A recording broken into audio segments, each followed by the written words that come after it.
Well, I forgot to put up the banner, the like starting stream banner. Ah, well, it's too late now.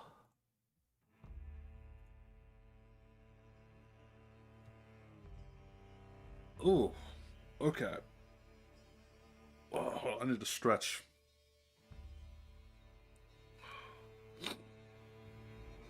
Ah, hello, Abismar. I see that I have other viewers, but you're the only one in chat. It's just me and you.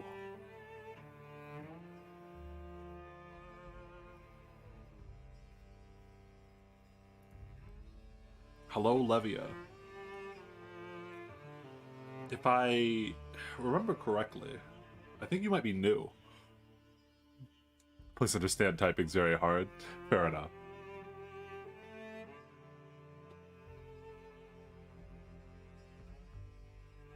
I do be alive, though. It has been a while. November sucks. November sucks as a month. I hated it. I'm glad that it's almost over. In one day, it won't be November anymore, and that is a very good thing for me.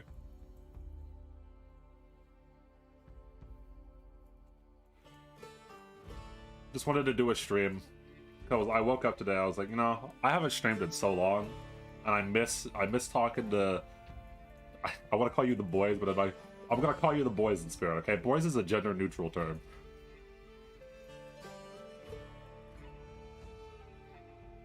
I miss talking to the boys.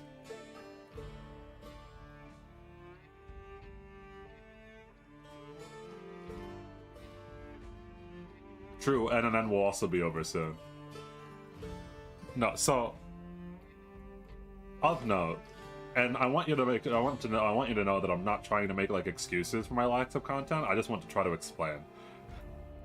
So November, there were 3 different problems that all happened at the same exact time, making my life extremely difficult. Number 1, I had finals. How's my day going? Fine, it's great because it's the last day of November. So I had finals in November, so that ate up a lot of my time. At the same exact time that finals were happening, COVID was being passed around my house.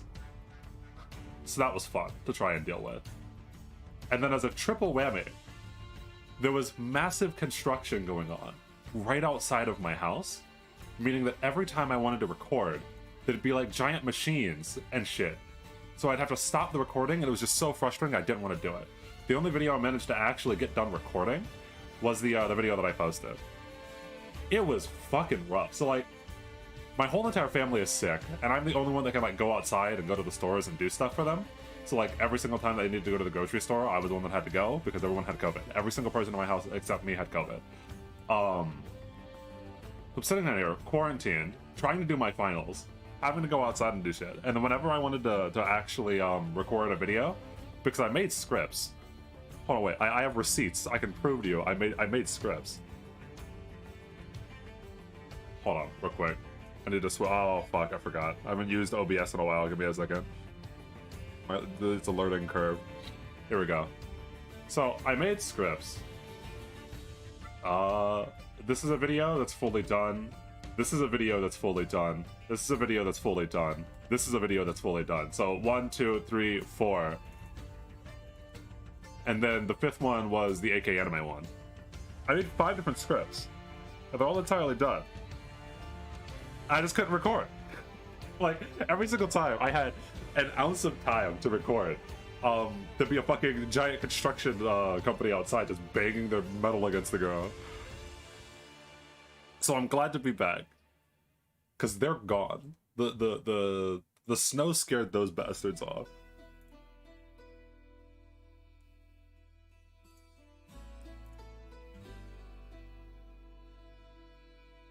Dude, Abismar, I really want to do another Nuzlocke.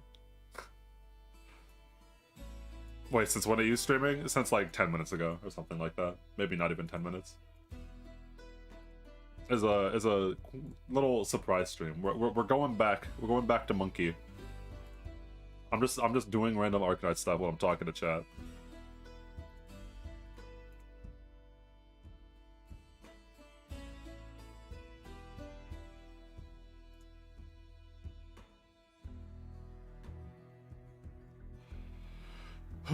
So yeah, so I want to stream something for the first part of November, and it's interesting for me. Hold on. Yeah, so November's gonna be interesting. Sorry, December, not November. November's hell. Fuck November. December's gonna be interesting. I want to stream something. Voice of stream. So yeah. Voice of Cards, I might go back to. Of note, I felt really guilty, and so I literally never played Voice of Cards again because I wanted to continue my Where's Mastua? Okay, listen, I'm a trainer. I wanted to continue my blind playthrough with chat, like chat getting my first impressions and everything. So I actually never continued Voice of Cards at all. I'm still at where I left off. Here we go. Let me just do this real quick. Yeah, there we go. Now I'm fully free to talk to you guys. This is the Arknights and Chill stream, alright? I just want to talk to you guys.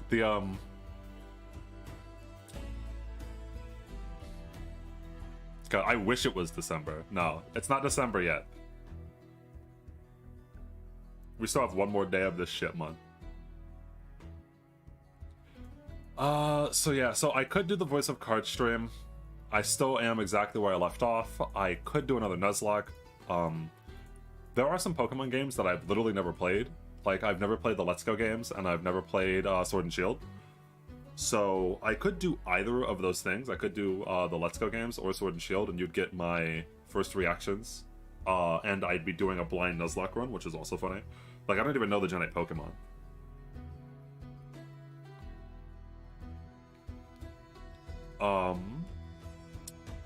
But, so there's a big... Sword and Shield's very hard to Nuzlocke. That's interesting. Hard to Nuzlocke. You mean, like... Explain more. A Pokemon Go Nuzlocke? Wait a minute. Does that exist? Hold on. I need to do research into this. I should just... Since this is just playing, Arknights is just playing in the background, I should just, hold on. Here we go. Does this exist? Does this Pokemon Go Nuzlocke? How does this exist? How? How? Hold on.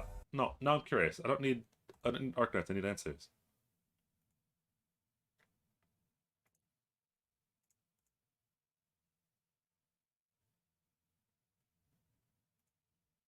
Okay. No answers? Is that what we're doing? I'm excited. Every corner of the earth. Alright. People suggest storing your lucky eggs until you... So, like, how do you decide what route it is?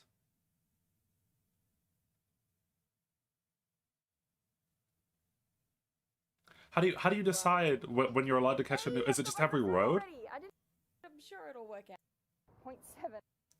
Huh. Pokemon Go Nuzlocke rules. This is super fun. Oh my god. What? No, this is the... Wait, what? Oh, what?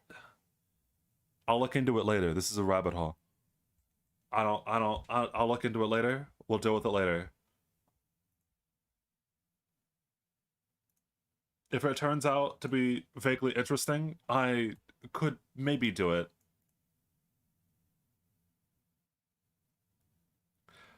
Because of how catching Pokemon works, wild area makes the route thing hard. Oh. Oh. Wild area. So there's like no real distinction of the wild area because of routes. Sorry, other way around. There's no distinction of routes because of the wild area.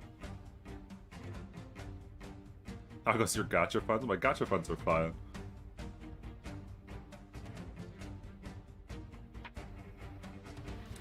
That's interesting. Wait a minute, this isn't a Pokemon stream. No, so it is very funny for anybody that ever joined me for my Nuzlocke stream, because I did start with Arcanine. Anyway. Oh, so all of that is fine and dandy, right? So like I could do a Nuzlocke stream of some kind. I don't know which one it would be. Oh, and then there's the new game, Brilliant Diamond and Shining Pearl. I've played Diamond and Pearl, assumingly, obviously, but the remakes just came out and I haven't played them yet either. So I haven't played the last 3 Pokemon games, so if I can get my fucking capture card to actually work, ever. I just still never, I bought this capture card, it came in, I didn't know how to work it, and then I just let it sit there on my desk. If I could actually ever get it to work, I could stream one of those games blind, and I could do a blind Nuzlocke run. A Nuzlocke of Platinum? I could just do a Nuzlocke of Platinum. No, the only reason I was saying those games was because... So I can do a Nuzlocke of any of the games. Those 3 would be blind, though. Like, I've never played any of those games before. Because Pokemon, in my eyes, has been a pretty bad franchise of recent. Hold on, give me 1 second. Cat, why do you always come in when I'm streaming? Come here. Come on, Mittens, let's go.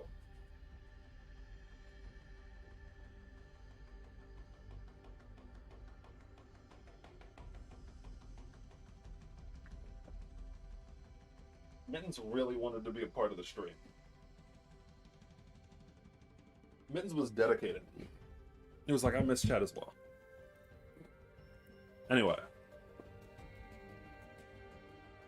So, the big problem with any of that, though, okay? The big elephant in the room is that this thing is happening. This so this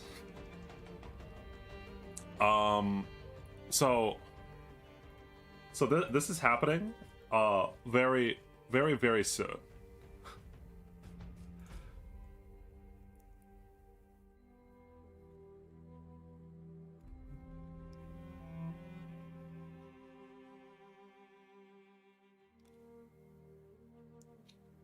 To do a Pokemon battle online. What do you mean Pokemon battle online?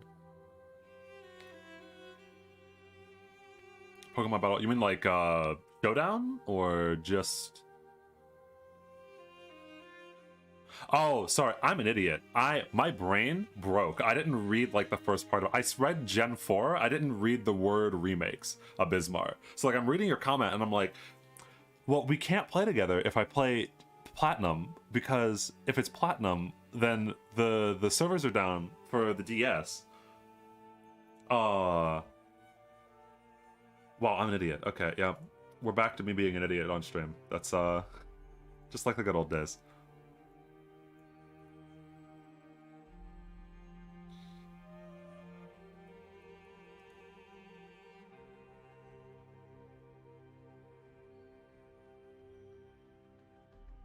Yeah, Final Fantasy XIV has been going on forever.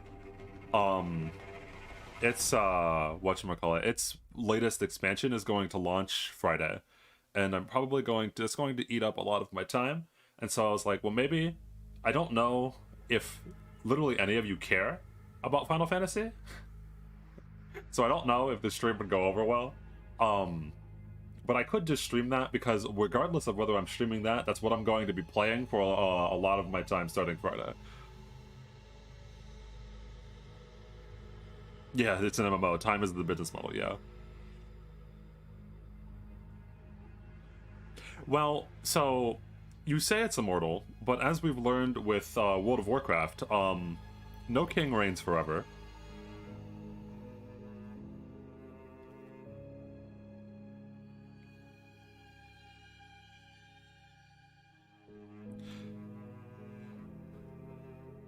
Just make content if you're going to already be playing it. That's what I was thinking as well. So of note here is that usually, so this is just the way I function, and that might make people angry and it might not. I always skip the story and then come back to it later, when I'm actually in the mood for the story. I do this with Arknights chapters. I do this with I did this with FGO chapters, and I do this with Final Fantasy. So there would be no spoilers because I just want to play the video game and then I'll come back and I'll read the story.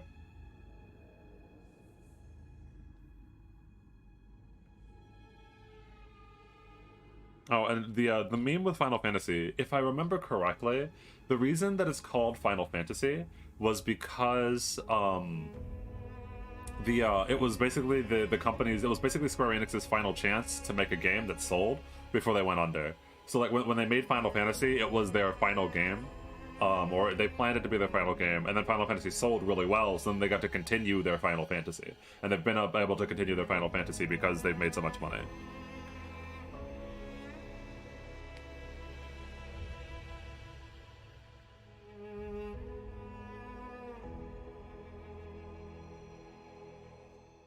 Hello, Ellen. Skips cutscene. Wait, who is this new boss? No, that is very funny. Yeah.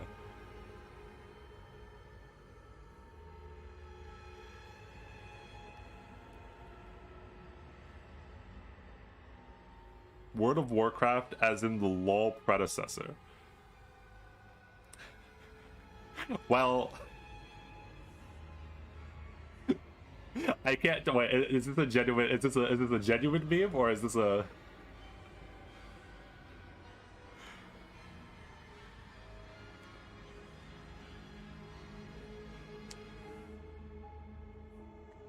No. More textable. Control centers do not count towards the end of the annihilation. You can just let them die and you'll get all of the rewards. Anyway, so World of Warcraft is the MMORPG and League is a MOBA. If you're talking about the predecessor in terms of the MOBA to League, then it's Dota.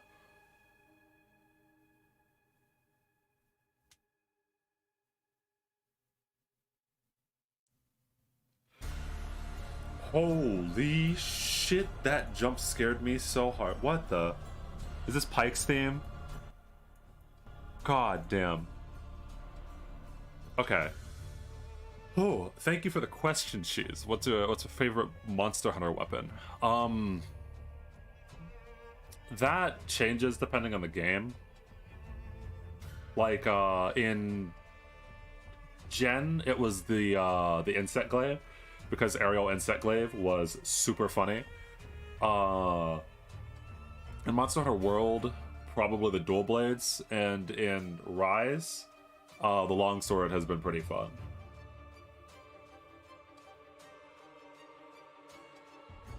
I think that if you're looking for a very consistent answer from me, it's probably Dual Blades, because I played Dual Blades in all of those games quite a bit. Even after I beat the main story, because I try to beat every new Monster Hunter game with a new weapon, because it helps me not be as overpowered. Because I've been playing Monster Hunter for so long that like it's not that hard for me anymore. I do a similar thing with like Elden Ring and Dark Souls and stuff. Dual Blades go spin? Yes, Dual Blades do go spin.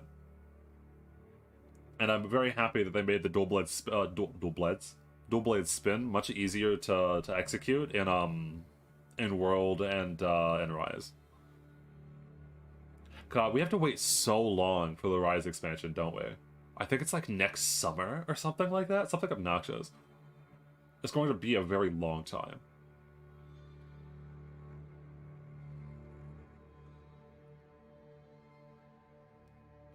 Wow, 2022 next summer. God damn.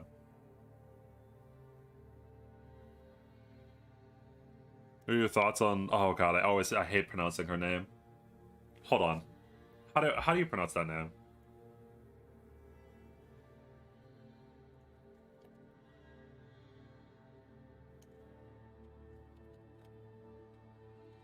Hold on. Carnelian? It's Carnelian, right?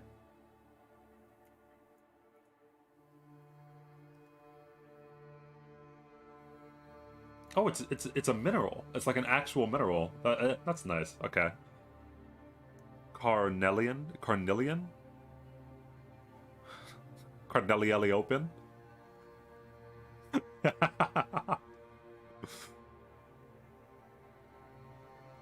So, Carnelian's cool. Carnelian's a cool character. Also, hello Sesame and hello Kiwi. No, so I kid you not, when you first typed that in, I thought you said, what was your thoughts on Carmilla? And I was like, who the hell is asking an FGO question? That takes me back. And then I read it again and I'm like, oh no, he's talking about the Goat Girl.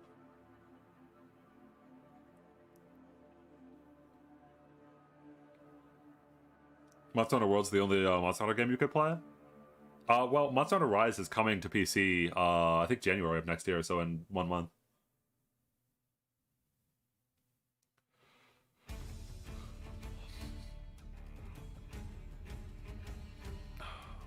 I also could stream Monster Hunter Rise again. Well, I say again, as if I ever streamed it. I mean, I could play through it again, and stream that.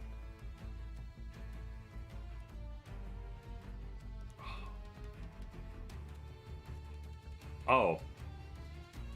How about a Soulsborne stream? So, Soulsborne is something that I've been thinking about streaming. So I've played every single Soulsborne game and I've beaten every single Soulsborne game. The weird thing about a Soulsborne stream is that... So...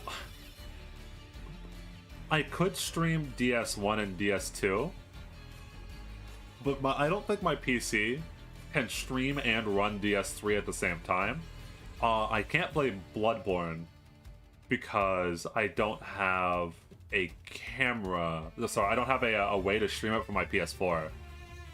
I don't have like a PS4 capture card. My capture card, I'm pretty sure, only really works with the Switch. Maybe. I don't know. Maybe I could get my capture card to work with the PlayStation 4.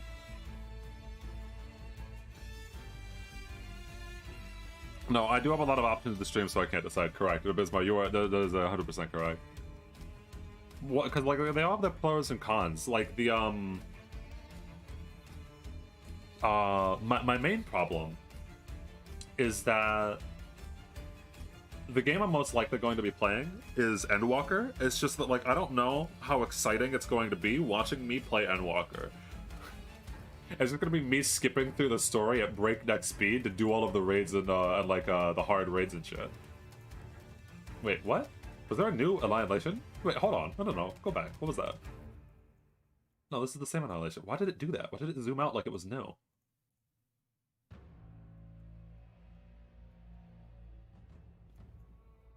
Was it just to fuck with me? Yeah, sure. Okay.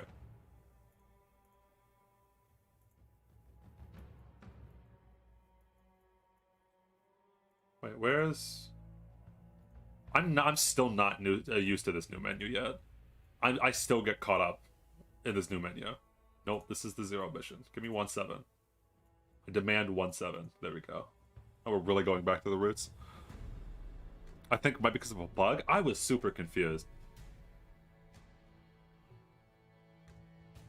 There's over 4K from the Endwalker stream. That is a very funny meme of Bismarck, but that's never going to happen. So, of note here, I know for a fact, that, what's it called? Polarisu. I know for a fact that Polarisu is going to be streaming, Endwalker as well. Or if not streaming, so I shouldn't say that. I don't know if Polarisu is going to be actually streaming Endwalker, but I know he's going to be playing and making videos on Endwalker. And sometime during the Endwalker release, they said that they were going to merge, well, not merge all the servers, but like allow you to data transfer through servers, so that all of the servers are kind of vaguely connected. Because I can't play with Polarisu right now, even though we talk about it all the time. Because he's in the European server and I'm in the North American server.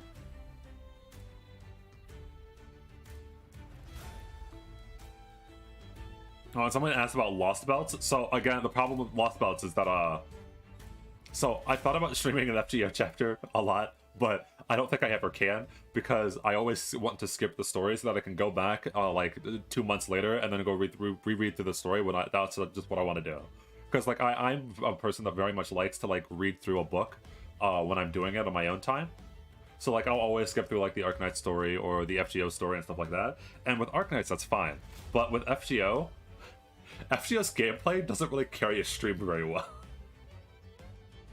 Like the main thing I get out of FGO's chapters is the story. I don't know if FGO's gameplay could really carry any stream. Because like, I think it's vaguely fun for the chat to yell at me as I fuck up on the new chapter of Arknights for the 4th time.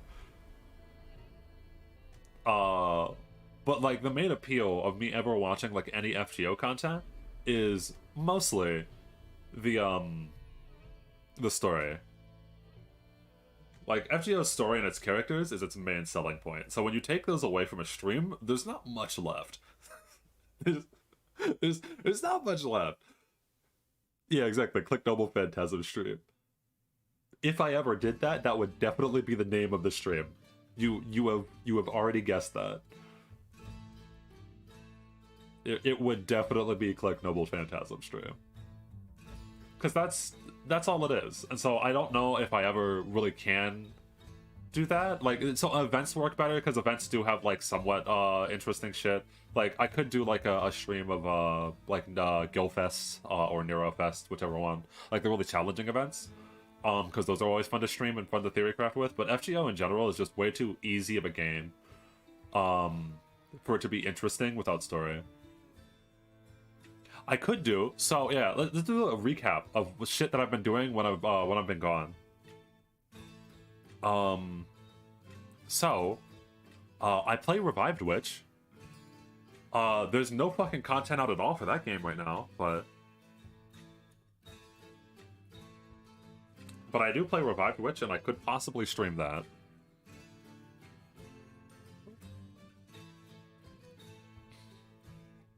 Again, the problem with that game is that, so it's really funny. I don't know, is Dreamy still doing it? Hold on. Actually, I should just switch over to this mode, so I don't have to keep switching on... We're permanently in this mode now. You can see the LD player, but it's fine. Hold on. So, I'm just curious. Is Dreamy still...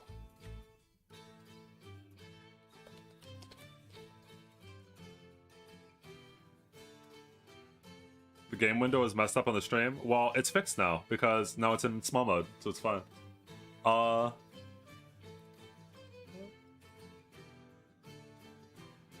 No, she hides her... Oh. Okay, no, so it's still here. So... It's really funny.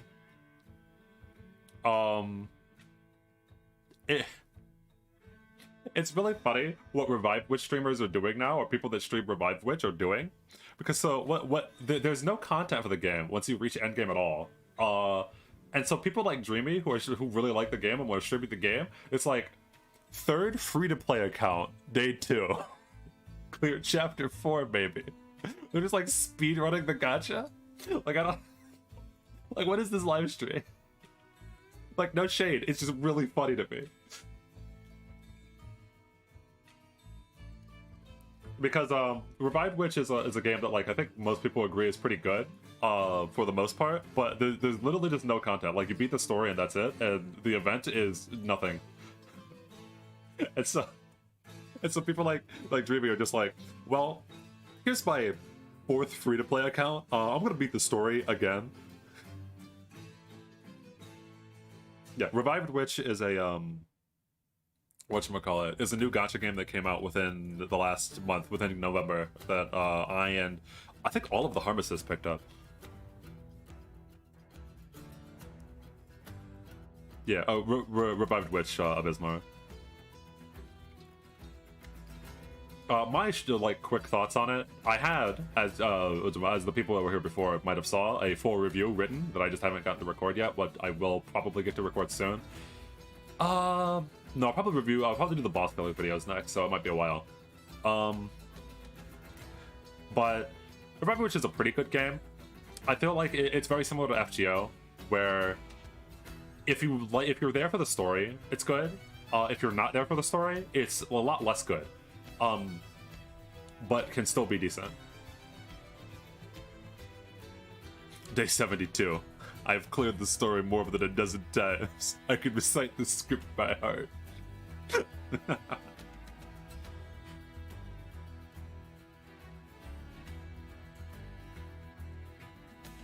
No, it does feel very similar to the launch of FGO. Also, this song slaps. Hold on, I need to go specifically find what this song is. Any coin on ya? This song slaps. Okay.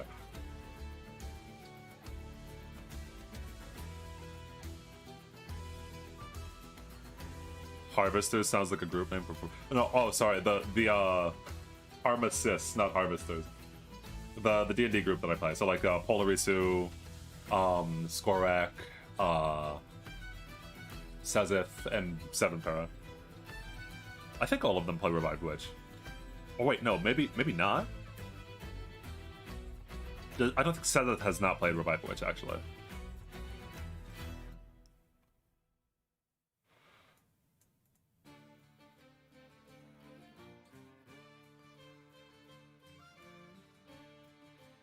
Yeah, I think the Harmicist is the thing that I've been doing the most consistently on YouTube, funnily enough.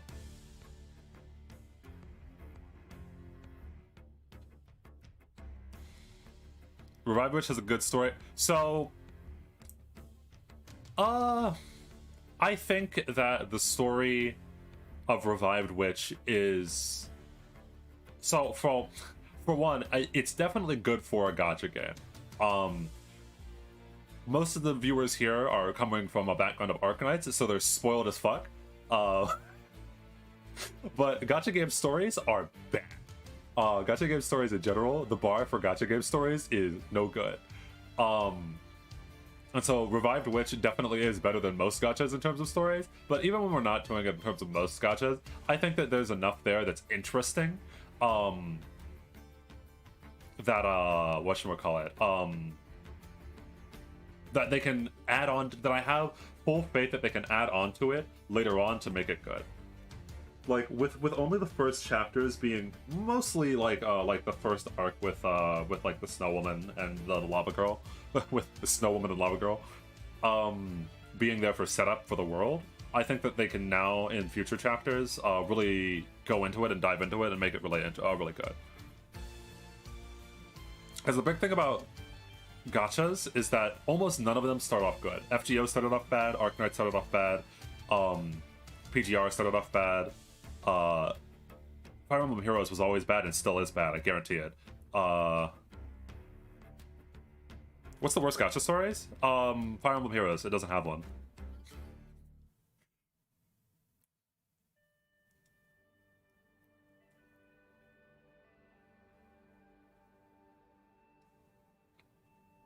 Gacha Nuzlocke? I legitimately thought for a while about trying an Arknight's Nuzlocke. The story of gacha games is usually the same quality as apology videos of YouTubers. 100% correct.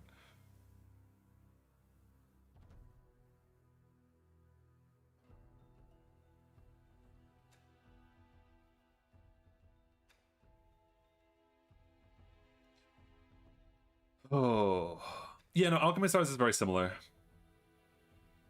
In that regard too. I think Alchemy Stars, it was really bad at the start because it was really generic, and then the events have made the story at least slightly more interesting. I don't think Alchemy Stars has a good story yet. Azulane's doing that as well. That's funny. Is Blue Archive? No. I hated Blue Archive. I did not like Blue Archive.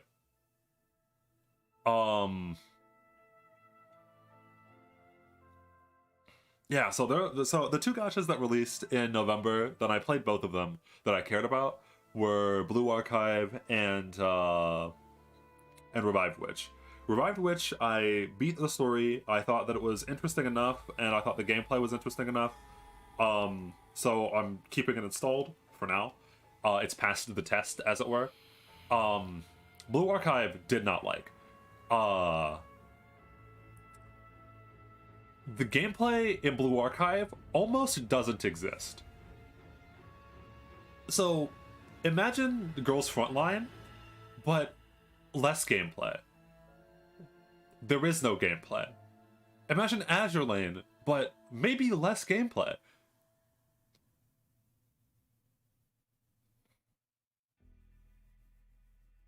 Blue Archive looks very nice. It like the art style, if you're into that kind of thing, is very good. The animations are very good. There's a lot of high quality stuff there. But I'm a person that kind of needs gameplay to at least be tolerable and or slightly interesting, which is why the games that I put the most hours into are like Arknights, FGO, which I think when FGO's content is challenging, the gameplay is actually good, and Alchemy Stars.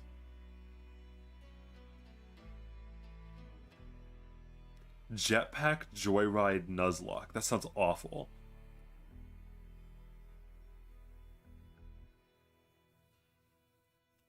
The only way to enjoy Blue Archive is to listen to the OST on YouTube.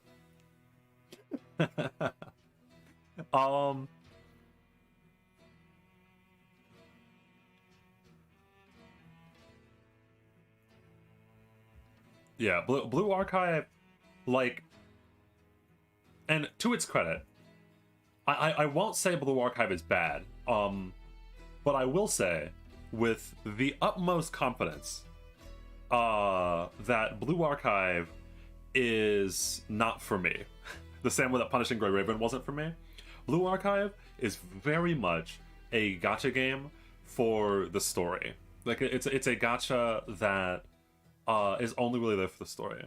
By the way, one of you give me a stage name, and I'll just do that stage. I'll just auto that stage.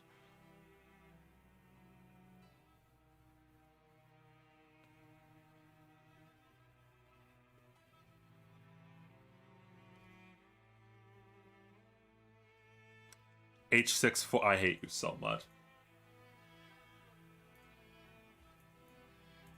I don't even think I have H64 done. Why did I just never went back and did these. Listen, I can't do H64. Where is JT8? I don't know where JT8 is. JT8? Okay, there we go. JT8 3. Can I auto this? Well, we're gonna try.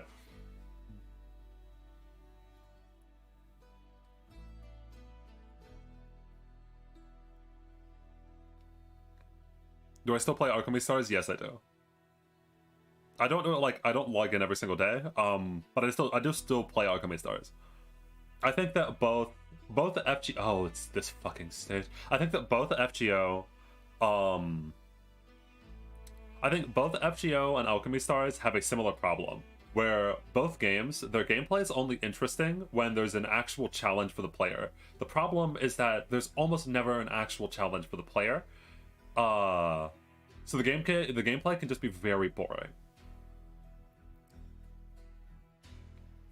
Like, I think that like the events that are FGO's events can be really, really good. Like what's it called? The one like CCC can be really good. CCC is a really good event. Other than CCC, the one where you're going up a tower and then your servants have to go on cooldown is a really, really cool event. The Guildfest and Neurofest are really cool events. And whenever the game gives me a challenge, Eric, hey now, stop. Anyway, whenever the gameplay gives me a challenge, I think that FGO can be a very good game, gameplay wise, but usually FGO doesn't give me a challenge, and so I'm just disappointed and sad.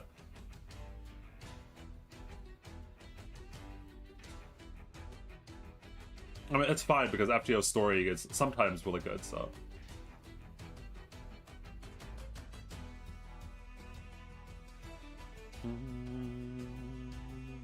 What else happened in November that you guys don't know about? Oh, the Riot stuff. Yeah, so Riot, in case any of you have been popping, haven't been looking. Riot as a company has been fucking popping off recently. The thing that popped into my mind was because they shadow dropped the Ruin King, which is the OST that I'm currently listening to. Here it is.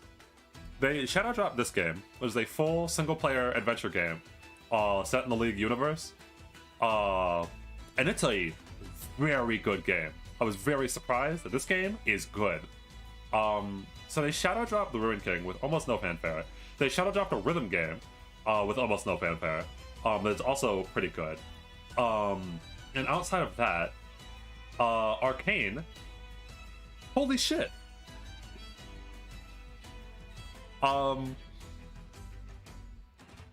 Wow.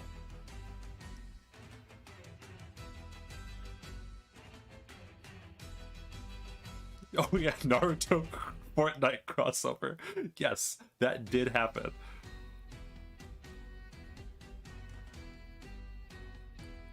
Like, wow. Riot as a company just decided to go sicko mode in November. Yeah, I've memed about it a lot. I've memed about it during the D&D streams, and I've memed about it in the Discord chat even recently. Arcane is very good. You don't... So, listen. Watch Arcane. Do not play League of Legends. Watch Arcane. Do not play League of Legends.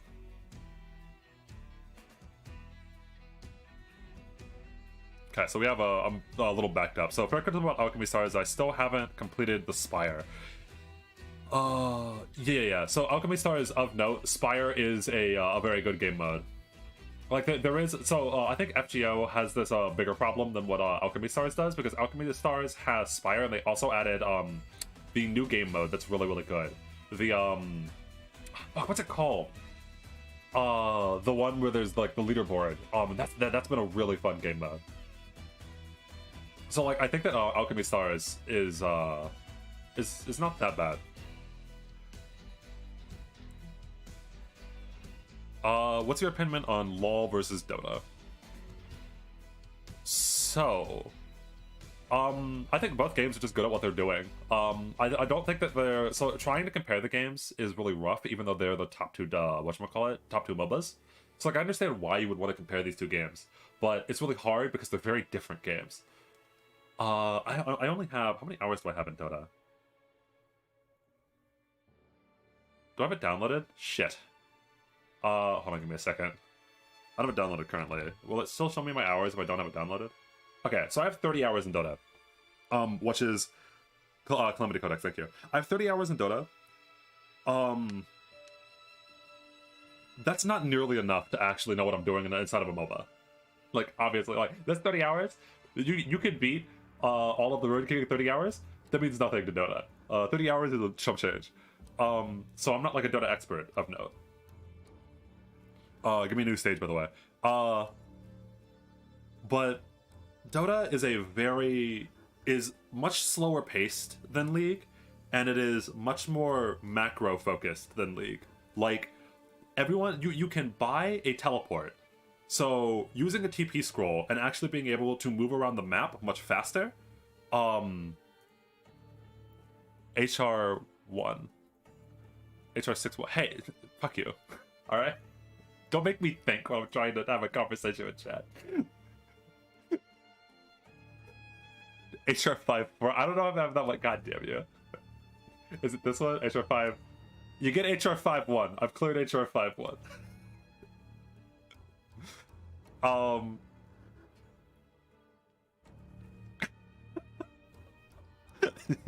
I should... So, I won't do them now. How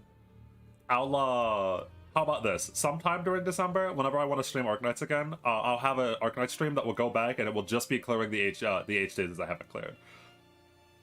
I make this promise to you, and it won't turn out like the other promise I made to you that we don't talk about. Anyway, where was I at? So Dota's map is much... So yeah, let me try to back up here. Dota's map is much bigger.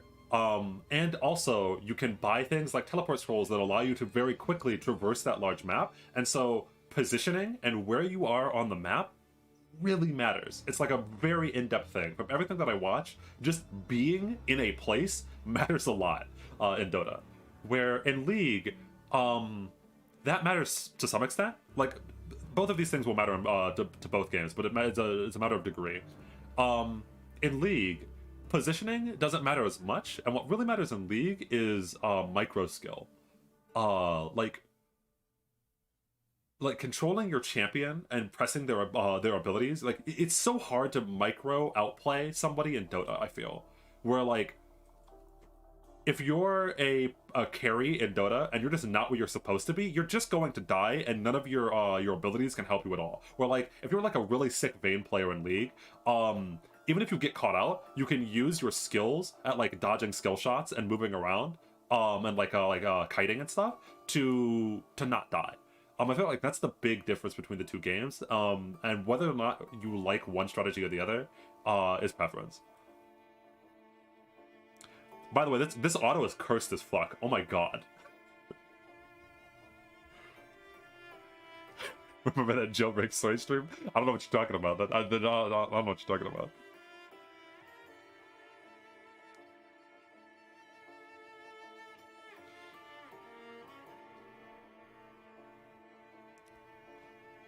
Yeah, so that was a very long answer, but basically, to sum it up, if you like macro play, you'll probably like Dota more. If you like micro play, and like skill-based outplaying, then you'll probably like League more. Like, there's a lot more in depth than that. But I feel like as a general rule, that's the breakdown between the two games for me, and it's also why I enjoy League more than I like Dota.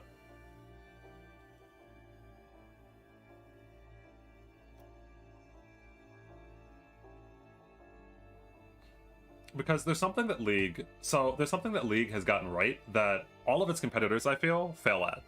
Hold on, I don't know if I can even show this. Hold on, give me a second. I'm gonna see if I can find this.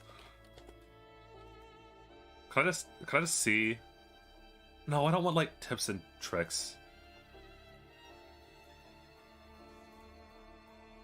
It's just like I just want to see the animation. Oh, I can do the spotlight. Okay. So, for an example. Port champion who excels at himself to his target. Here we go. So, leagues of note. This is a big note. Hi, Lynn. Yeah, what's up? When activated, Thresh throws that right there. The animations in League are so much better than anything is in Dota. And I mean, like, again, Dota has a lot of things over League. Dota is a much more balanced game than League. I like the way that Dota's patch cadences a lot more than I like League's. League, I think, has much more toxicity, and League has voice chat. League has a better tutorial. Dota has a better tutorial. Like, Dota has a lot of stuff over League, but one thing that matters to me personally a lot is that League's characters are better and their animations are better. Like, I feel like everything in Dota is like trying to walk through molasses, like because of turn speed and because the animations are really clunky, and a lot of the kits are clunky. This attack. When activated, Thresh just feels satisfying. And that's really important to me specifically. Like, just the throws at his last. Just the like spinning around the sickle. He throws out the sickle, and then it hits out that clang, and then it pulls you in. Just so good. Just like the anticipation of the animation, he throws it out, it hits, it makes that satisfying noise. Dota does not have a lot of that. A lot of the times, you're gonna be hit by like fucking Kotal's, like Kotal give me mana's shit through the trees, and it just one-shots you, and you go, I didn't even know that was supposed to deal damage. There's nothing in the animation that told me that that was gonna deal 3/4 of my health bar. That looked like a small spear, like the fucking the invisible bitch on the cougar in Dota. I don't remember what her name is, but like she throws like that like tiny spear, and it will just kill you out of nowhere. Like, the animations in Dota are very unclear.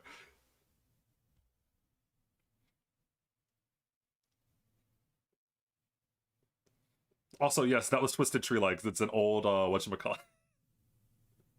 That was Twisted Tree Legs. It was an old champion spotlight. Someone else shot out a stage. For the stage I haven't completed, I'm just gonna go to the nearest stage.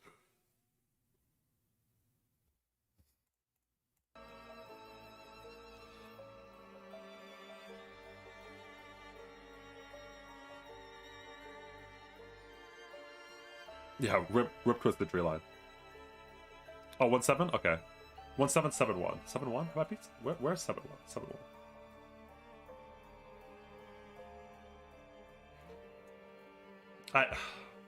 Okay, we're doing 7-1. You play the Road King? Yeah, I played the Road King. Okay, someone asked for this. How do I forget, how do I auto faster? Auto faster. Auto faster. Auto faster. I don't know how to auto faster. I forget how to auto faster. Is it like this? No. Do I hold it down? Oh, hey. Not that fast. Not that fast. Chill. Go 4x. There we go. Why did auto go off? 4x. Auto on? Auto on here? Oh, auto only goes to 2x. Fine, auto 2x. Anyway, Eminence of Shadow is getting an anime.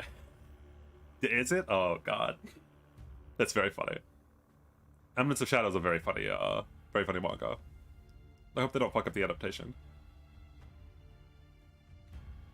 Oh, I have to hold tap? We're doing it 2x. Fuck that shit.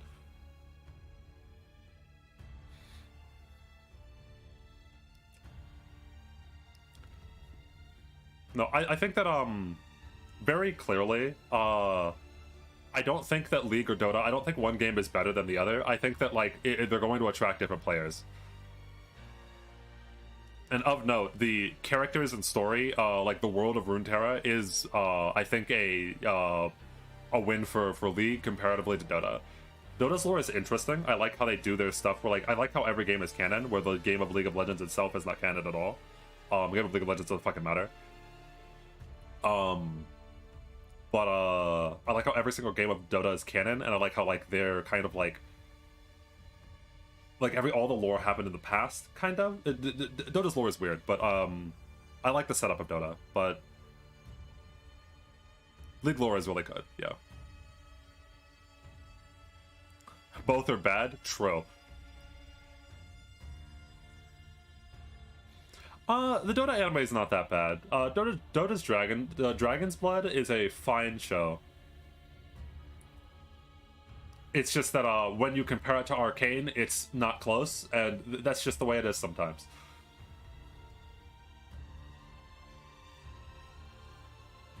Will I play Project L? Probably.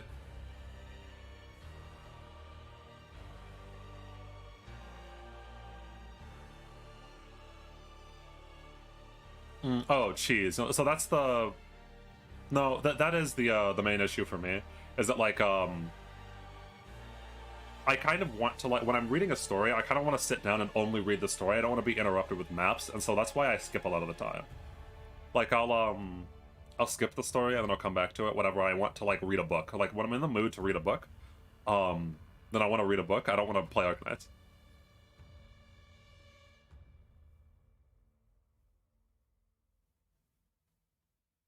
Of note, I have been reading books. Go read Song of Achilles. It's pretty good. If any of you care about Greek mythology, Song of Achilles is pretty good.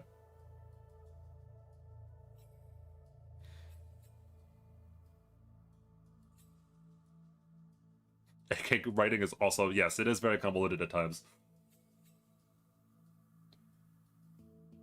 By the way, is this the mission where W tries the suicide bomb to Lula and dies? Not dies, but, like, gets captured or whatever? I think this is.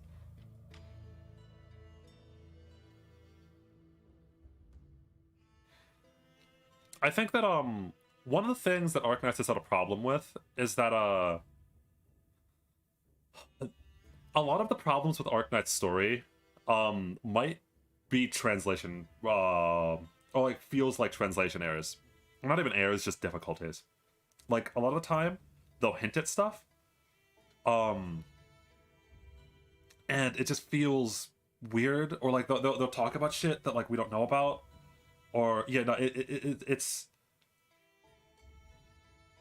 feels like maybe inside of its mother... I've had this theory for a while. It's like maybe inside of its mother tongue... Is that...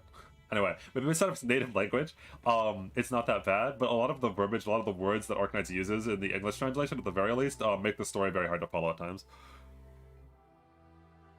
Imagine reading books. No, yeah, it's the yeah. I think that the story beats of Arknights is good. I've said this for a while. Like since Frost Nova's arc, I think that the story on Arknights has been good. The dialogue itself can be rough, which is why I think that the main problem with Arknights might be translation. I'm not sure because I don't fucking read moon runes. But it might be translation. That's been the problem with Arknight's story. Like it's felt that way. Like when I'm reading something and I'm like, man, Frost Nova, awesome character, awesome story beats, awesome way that it ended, awesome cutscenes, but some of the actual dialogue itself feels clunky. That seems like translation to me. Scotty is such a horrible main character. Yeah, I think Scotty's a good character. I think Scotty as a main character was probably a mistake. But that's just the way it is.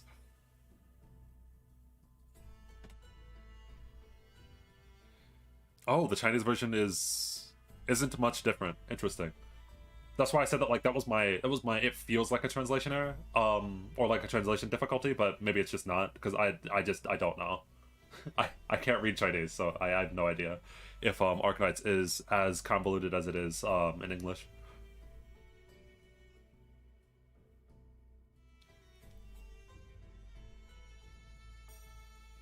Cian also complains about it as well. Okay.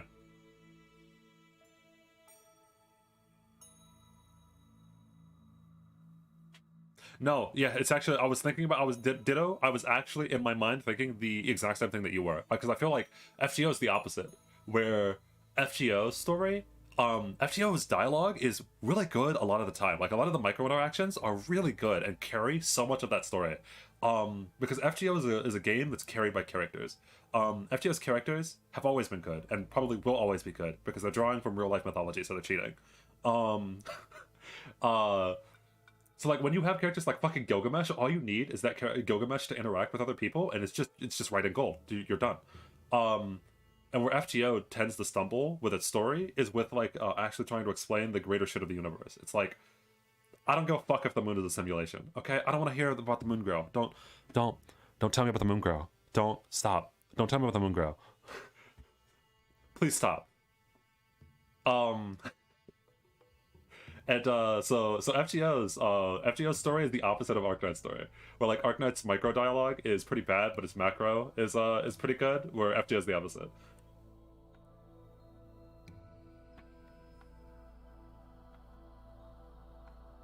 AK doesn't have a proofreader. AK's proofreader really likes big words. They're an English major.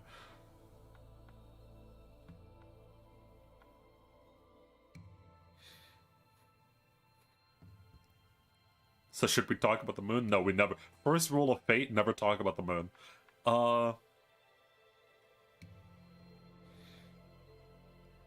Welcome, Gaga.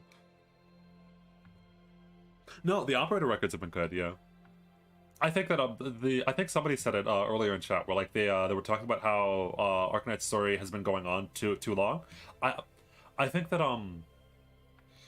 they do it feels like with chapter 8 especially, to me it felt like something had been dragging on for I felt like they dragged out the Tallulah arc for longer than it needed to be. And I'm excited for chapter 9 because I want to know where they're gonna go.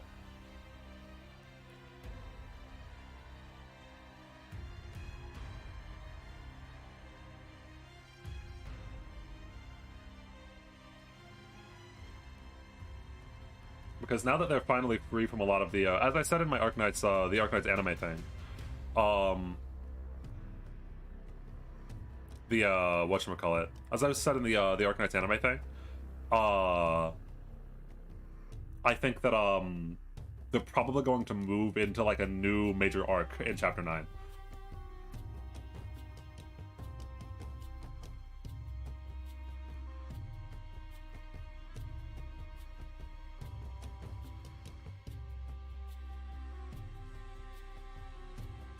Ooh, so Neural Light has been good so far? That's good. I am very looking forward to Neural Alter. If there's a I'm probably saving for... Hold on, let me look at the banner list real quick. As we're just like talking and watching Tallulah talk to W. Let me plan my Arknights a little bit here. So, shit. Shit. This is next? I thought I had more time. Oh no. You're telling me Goat Mommy is next? Fuck. Okay. When does this come out? Has this been announced on their Twitter?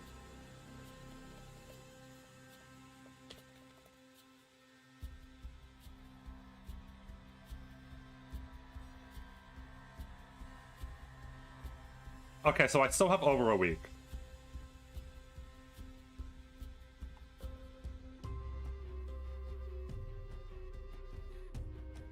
Hold on. Let me, because I'm really curious about something. How many pulls do I have? I'm so bad at math. It's 3,000 for a... Okay, so I have 2 of these, so I add 2 to that. Oh no. 130... Oh god. Hold on, I'm so bad at math. Give me a second. Games, press... That's not how you spell that, who cares? Summon sim. I'm just gonna press the summon sim until I get up to the amount of Originium that I have. What? This is the wrong game.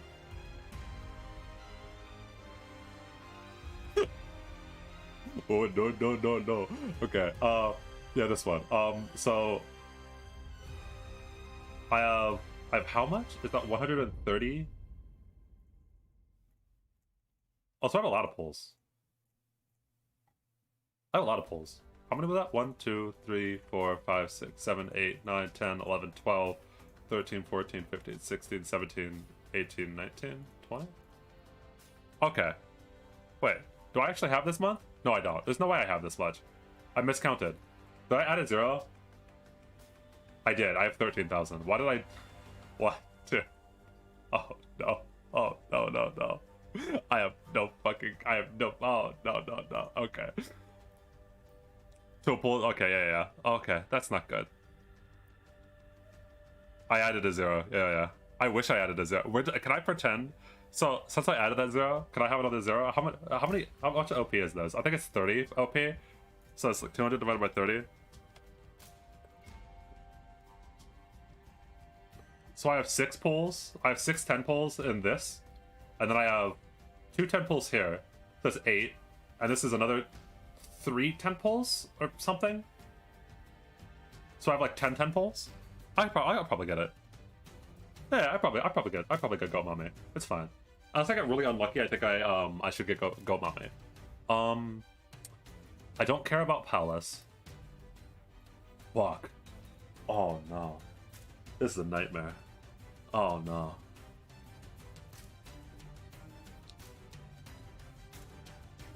Okay.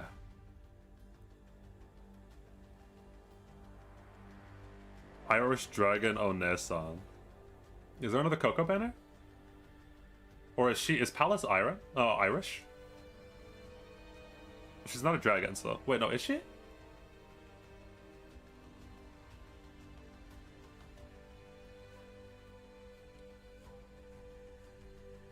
Skelly... I don't think so.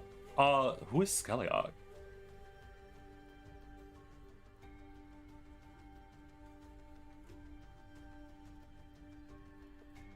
Oh, I haven't looked at a lot of CN stuff. Selrak? Hold on. Can I? Oh, this one right here. Okay. I have not seen this. It's Coco 2. They made Coco 2.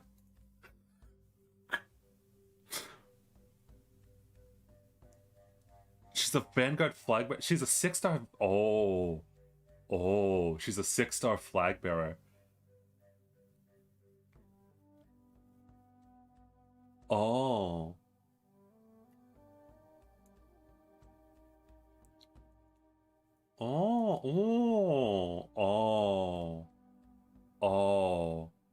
Oh, I see.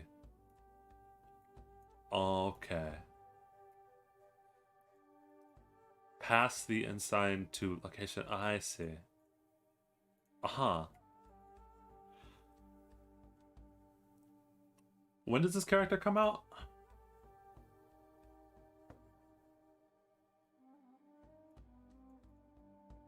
This is fucking rough. Uh-huh.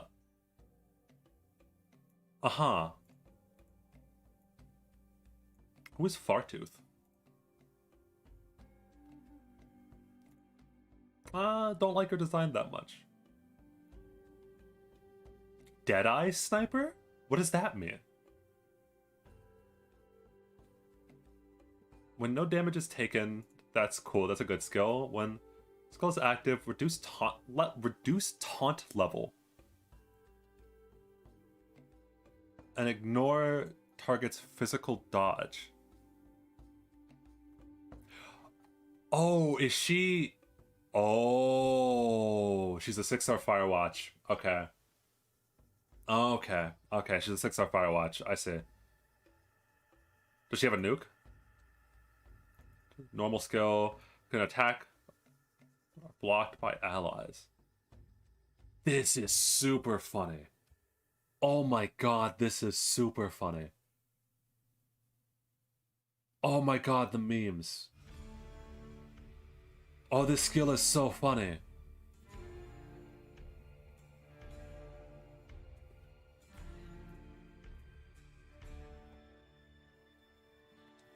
Attack range.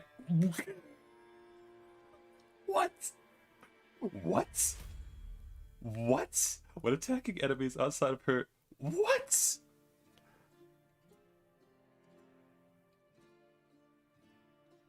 What the fuck? I don't like her character design that much, but oh my god, her kid is so funny. Oh fuck. Oh no. Why did you show me her? I would have skipped her from character design alone. Oh, wait, you deal how much more damage? What's the damage increase? This is... Oh god. Okay. Oh, okay. So we have to get these three, and then we also have to get Neural Alter. What does Flametail do? What does Flametail do? Vanguard, Pioneer Vanguard. I don't know what that is. I don't know what that archetype is. After dodging, the next hit attacks twice. After dodging, what? So she's like she's a dodge tank Vanguard? Immediately obtain physical damage nearby. Yeah, so she's like a CC dodge tank thing. It's weird for her to be a dodge tank when she's a Vanguard. I don't know like when you would use her. Because if you're trying to actually tank things that will deal damage at all. So if they're not dealing that much damage, then things like Texas and especially Saga are going to be much better. And when you have to actually tank damage, why are you using a Vanguard?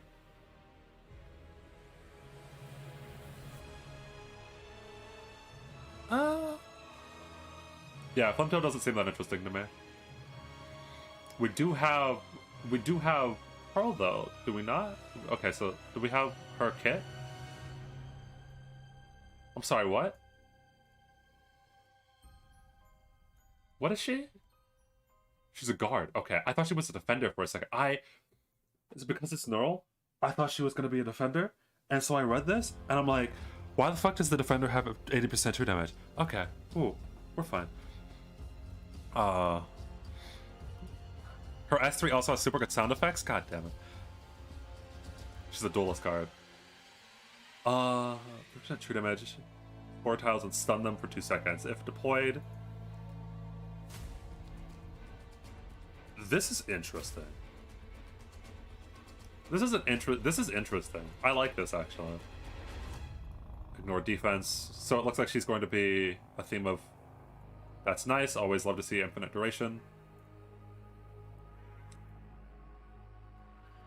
What?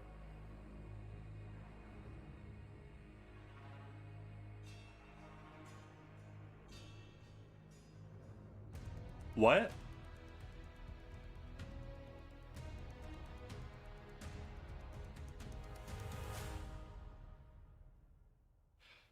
that's a...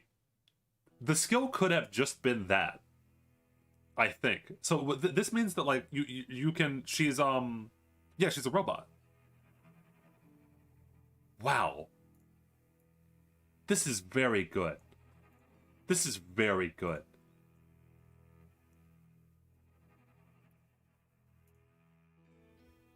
Someone... Yeah, I was just about to say, for CC, this seems insane. Summons Blazing Sun on a deployable ground tile, dealing true damage. Okay. So all of her skills, so I like this. She's an operator where every single one of her skills is actually useful. If you're doing something like Annihilation, this is good. This is good as the DPS because it's dealing true damage, and this right here is a very good line of text.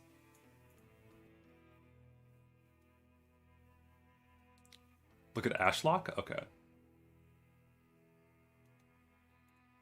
Oh, I should keep something running in the background. I'll do 1-7 again. Oh, give me a long stage. Hey, somebody sound out a long stage.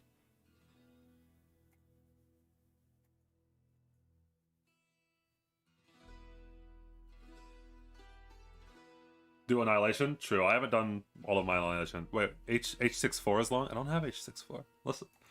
We're doing Annihilation in the background.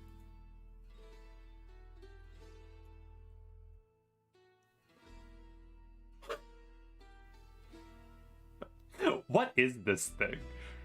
Is this a gun lance? Oh my god, it is. It's a gun lance. She has a gun lance. Okay.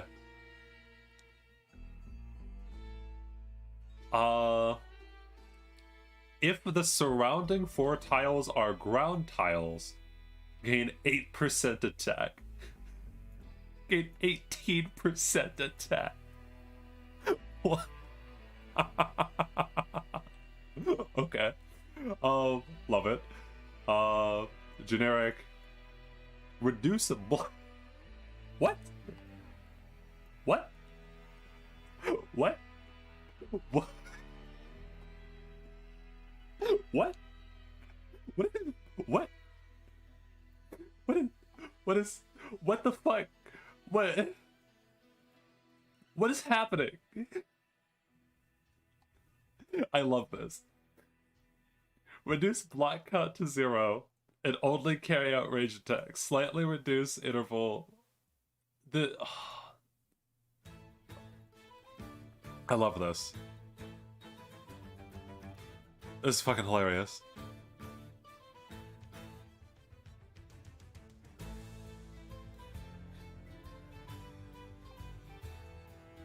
Yeah, she's a ground sniper, yeah.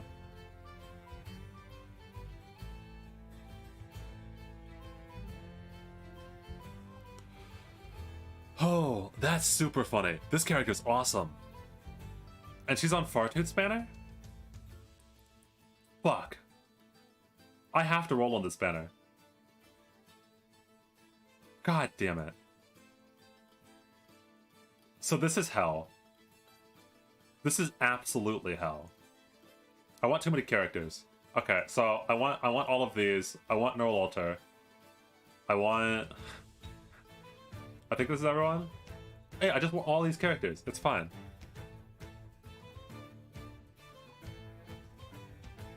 Fuck. I did not realize that Arknights was going to be hell real soon.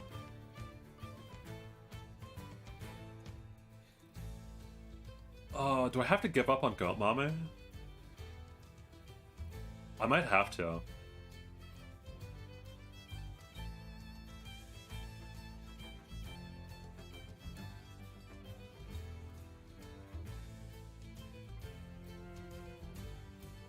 Skipping Chen Alter to Riot against the meta? No, not really. Chen Alter... I like Chen Alter. I just don't think her kit's interesting. So I don't want I'm very attracted to things that are funny. If you heard me freaking out over this character is infinitely more interesting than Chen Alter, because Chen Alter just kills things. Of note, oh yeah, I can't show you. Well, you see her? I've really liked Scotty Alter. Because Scotty Alter is really interesting as a kit, because she allows me to not use healers, which is awesome. Both Calcit and Scotty Alter are really interesting kits. Problem with Chen Alter is that she just like, she has a gun. That's her kit. That's the thing. Is Chen Alter? Chen Alter has a gun. That's her whole gameplay. That's she has a gun. Like, I mean, alright. Mizuki is much more interesting than Chen Alter to me.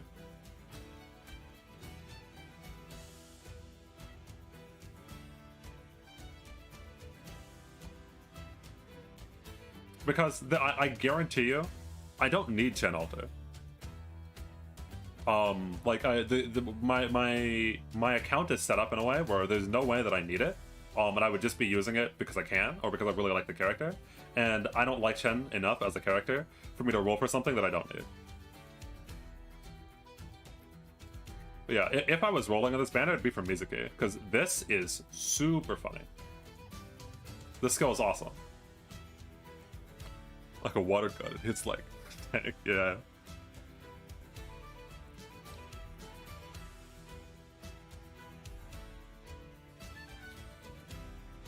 Yeah, so like, I can skip the Chen Alter banner, with, I think that like, so I want Mizuki, but I don't want Mizuki as much as I want any of these characters. I don't like the designs of either Fartooth or Ashlock, which sucks, but their kits are the most interesting, and it's not close. Neural Alter looks amazing, and also her kit's awesome. I could probably skip the Flag Bearer. So, actually, I'll go for you on this.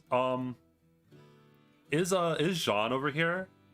Is Jean actually like a really big upgrade to what's it called? Is Jean a really big upgrade to Elysium and Myrtle? And while I wait for you guys to answer that, to answer Mad Gun, yes, I have played the Ruined King, and it's very good. Both the Ruined King and Arcane are very good, and you should play those things and not play League.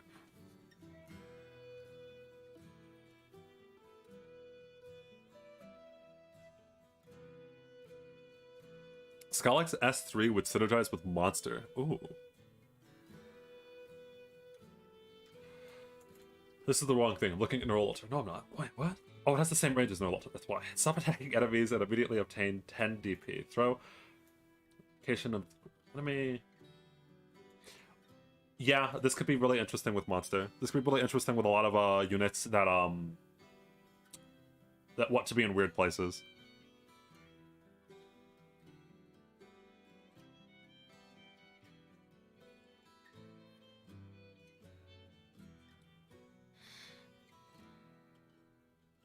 Allows for different strats. Yeah, so I was thinking that like so in terms of just raw DP generation, it's kind of assumingly just a wash. It's like whatever. There might be like slight disadvantages and advantages. The big thing is going to be that I think she's probably even a side grade to Elysium, because Elysium is doing its own thing where like he's specifically really good on maps where there's a whole bunch of snipers. We need a whole bunch of snipers, where this unit is going to be really good in different situations when you need different kinds of DPS. I think Jean is skippable. I do like her design quite a bit, though. This is very good art.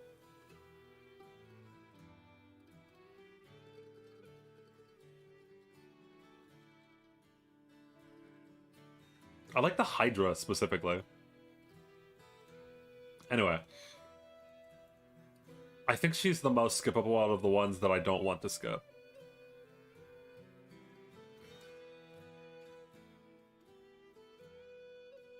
The other chat is interesting. The other chat is thighs. Nice, yeah. Check out Roberta? Where is she at? Roberta. Roberta.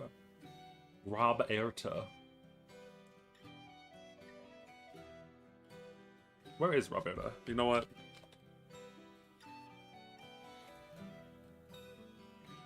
Ooh. I really like her design. I really like her design. I like how simple it is. I like the really muted color scheme. What is an artificer supporter? What the fuck does that mean? Oh, is she a summoner? Carries 3 stylers. Can deploy all 3. Can only deploy 3 together. Stylers gain defense and a shield to them. Oh. Oh, that's so cool. Stop attacking enemies. When skill ends, gain 1 star. That what?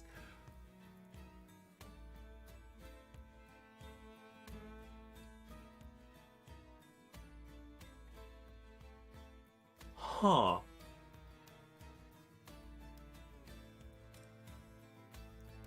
The only ground supporter in the game.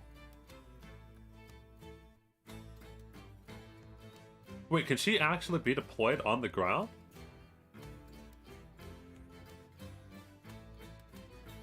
Wait. Oh. Oh. That's so cool.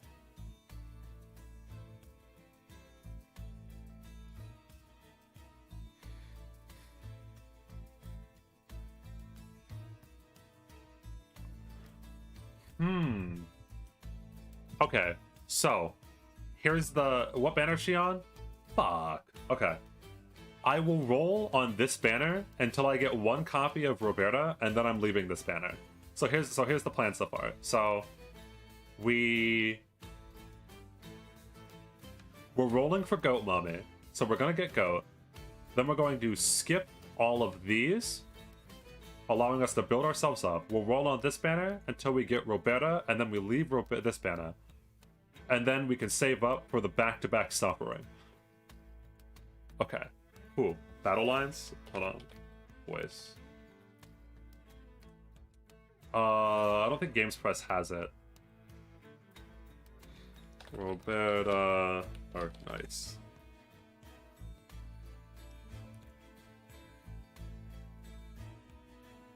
Yeah, Roberta's a 4-star. She's easy to get. Ha ha ha ha ha.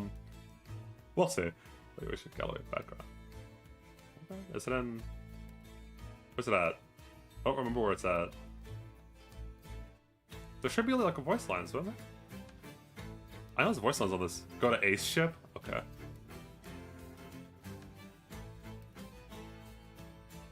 Okay.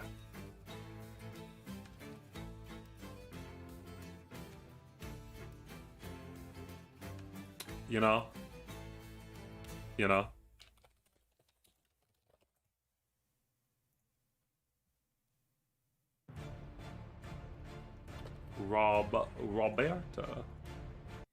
Roberta.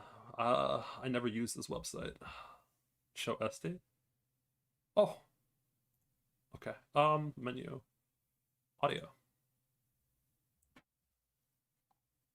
So is it just the voice that's funny? Because I can't understand any of this.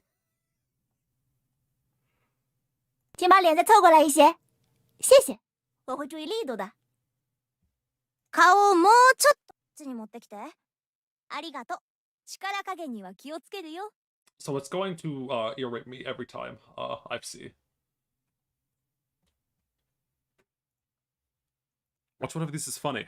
Oh god, wait, hold on. Ooh, it did not like opening this. Oh no. I don't know if you guys can hear me anymore. I think my PC might have crashed. Okay, there we go. Whew, haha. Anyway, combat lines. Whew, for a second there, my computer was lagging there. Anyway.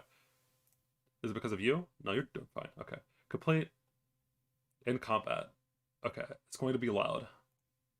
表面筋電位追跡オートフィリングコンシーラー Oh yeah?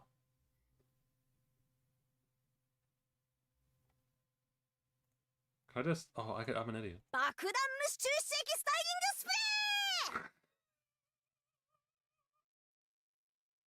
So, I think... So, Bakudan styling spray?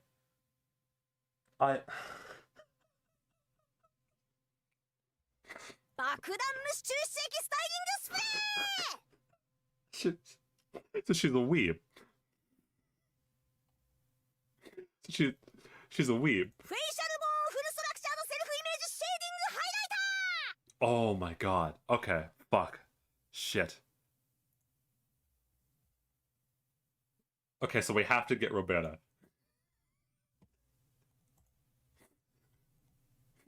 Shit. Do I need to get more copies than one of her? Talent increases? No. No, this is not. No, okay. So I only need to get one of her. Oh, alright.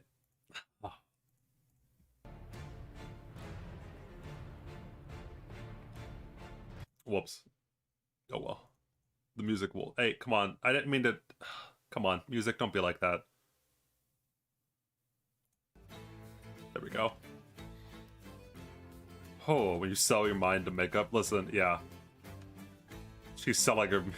She's selling her makeup products, but she's killing the enemies. La Pluma. If it's in CN, I probably. There's a high likelihood I haven't seen it.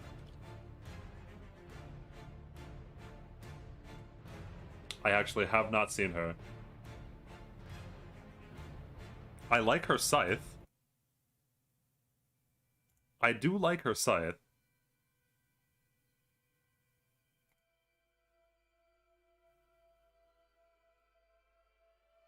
I don't like how she loses her jacket in the E2 art. Well, I guess no, it's just still there. It's like blowing away. She's very edgy. Also, what in the actual fuck is this range?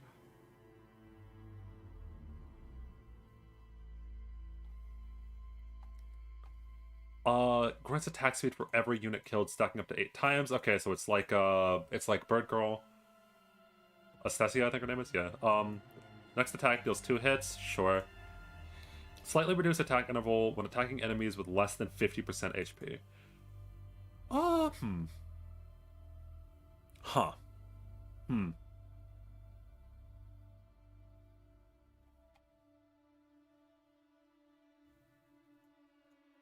AoE Enmity Guard.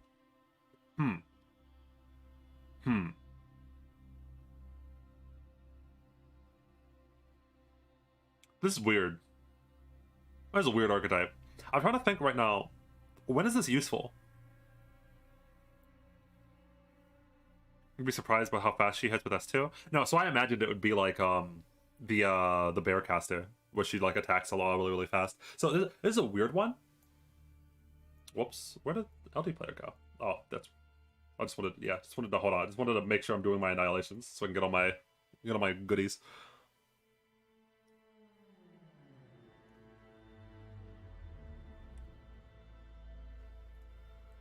So the weird thing is that her range is just kind of whack, especially in regards to her being an enmity unit.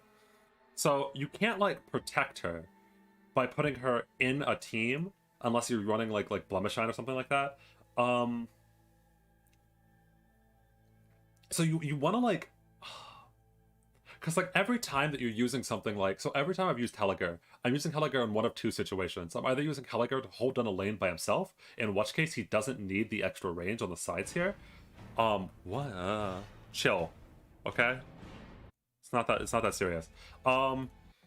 He either doesn't need the extra sides on the lanes over here, or I'm using Helliger to kill, like, assassinate someone without help.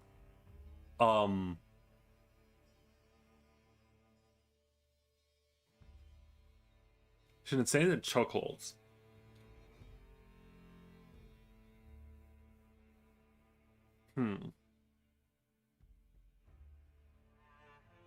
Yeah, I assumed that she was AoE. I assumed that she hit like a... She was like a mix between an AoE guard and an enmity guard. It's very weird.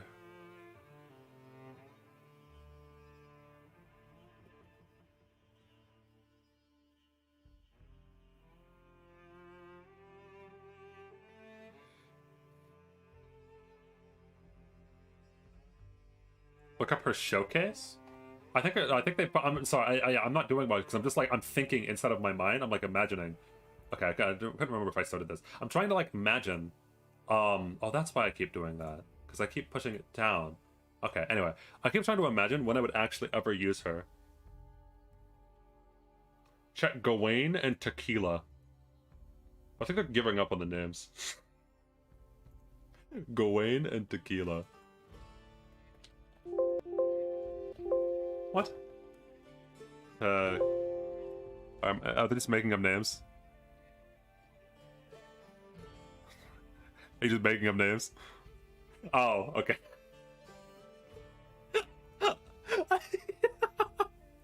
Because you could have just been making up names and I wouldn't have ever known.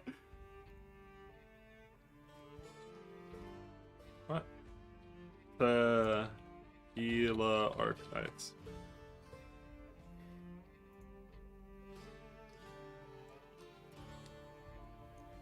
Oh.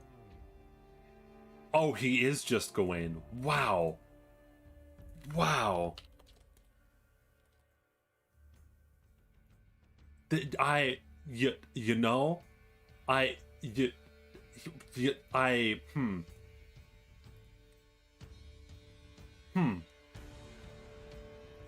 This is, This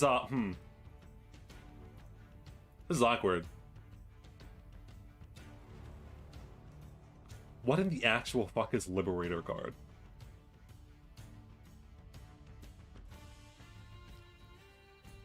When skill is not active, deal arts damage. What? When skill is not active, deal arts damage equal to...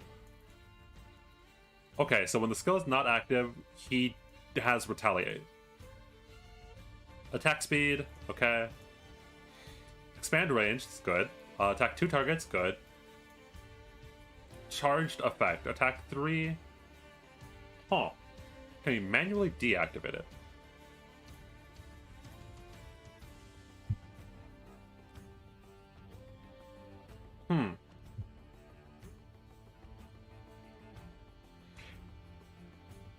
Yeah, so he doesn't attack. Okay, so he doesn't attack when he doesn't have his skill up, but he deals like retaliated damage, so like whenever he gets hit, he deals damage. And then when he activates his skill, he just pops off. That's cool. That's cool. So like you could use him as a tank and you can put him in spots. It's something that you want to put him in spots where he's like kind of in danger away from the team a little bit. Have like one thing that's able to heal him out there, like silence or maybe Calcid's extra range. And then you use him for a skill to pop off and then you retreat him. That's cool. I like that a lot. Benna.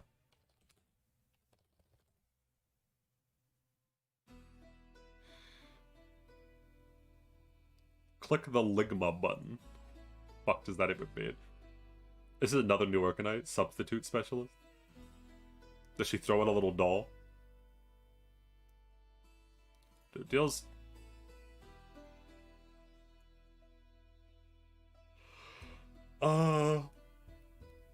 What?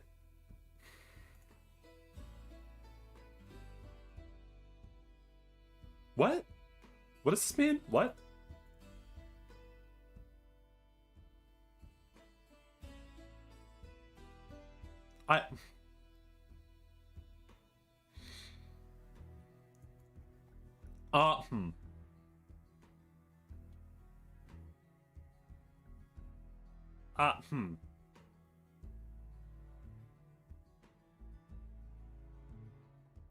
Where is her trait? There it is. Receiving...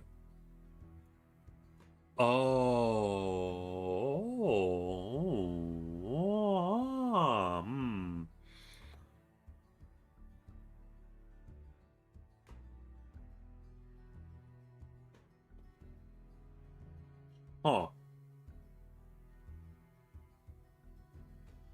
God damn it. Literally substituting Pokemon. No, that's what I was thinking beforehand. So she kind of...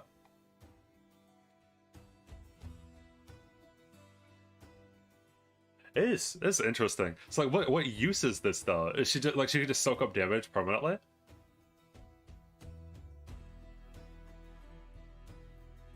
Minus 50% attack. She ignores. Attack speed, attack drains HP. This is weird. This is a weird fucking skill. This is a weird skill. This is a weird character. This is a real weird character.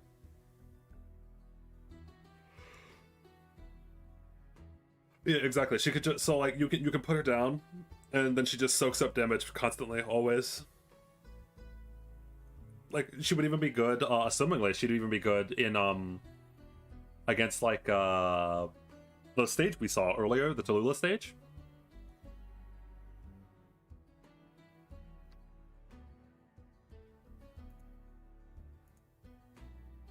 Huh. That's, yeah, I guess. That's really weird. What was the other one that people were telling me to talk about? Or look at? Oh no, I think it was just, it was Gawain versus, yeah, they were calling it Gawain, so I thought that was literally Gawain. Because it was, okay, I'm an idiot, haha.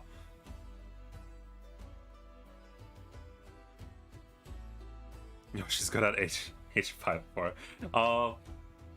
No, I'm just looking at all the new CN operators because I haven't been paying attention to them.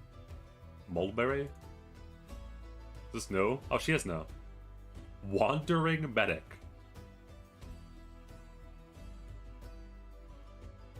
So is that, it's just whatchamacallit?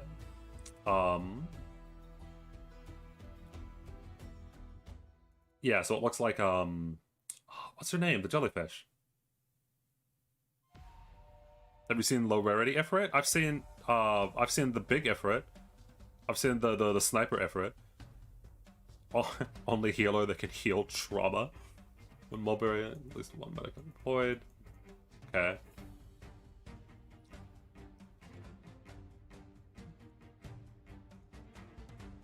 Okay, so yes, so she's exactly like Whispering. Yeah.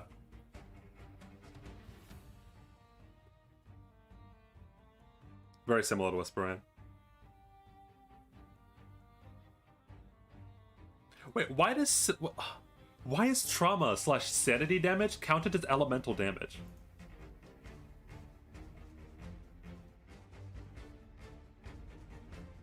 Mind is not an element.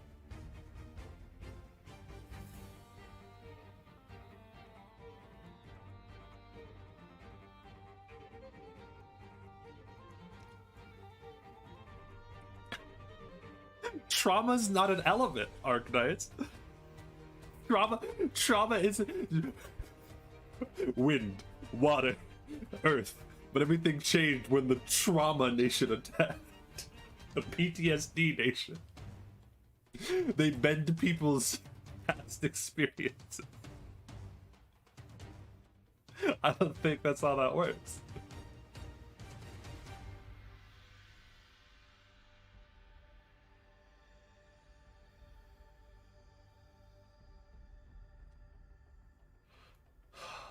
And I think that... No, we haven't looked at this unit yet. Oh, this must be the low unit Ifrit. Okay, yeah, okay, yep. Somebody in chat was talking about the low Ifrit.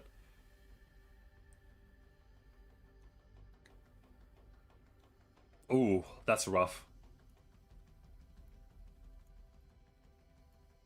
This is nice. This gives him a specific utility to him. This is nice. So he's not just strictly worse than Ifrit. Well, most of the time he's going to be, but like I wanted them to give, whenever they're making a low rarity version of a archetype that exists for high rarity units, I like them a lot of the time to give the low rarity unit some kind of like random niche, so that in theory you could use them over the high rarity. So like if you want the range of Ifrit, if you want this range but you need silence for whatever reason and you can't get it from anywhere else, then you want to use this unit over Ifrit, and I like that. Even though it's in most situations it's not going to matter. There's a new red Serdop. Is there just one new red Serdop? What are they called? Also, hi Black Box. What's going on? I just decided that I wanted to stream Arknights because I haven't been able to stream for a long time, so I'll just chill it around. Honeyberry and Pudding. What names?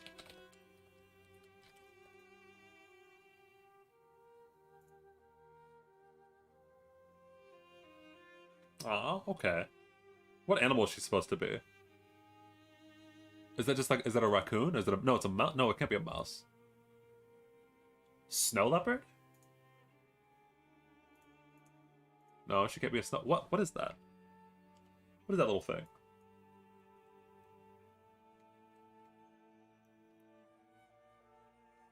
What is that little thing?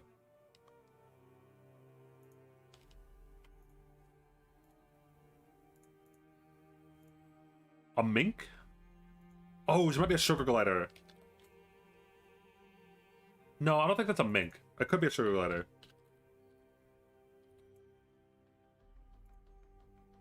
It do kind of look like a sugar glider, though. It do kind of look like a sugar glider. Yeah, I think you're right. Ferret? It's. I don't think it's. Is it long enough to be a ferret? Maybe. It could be a ferret.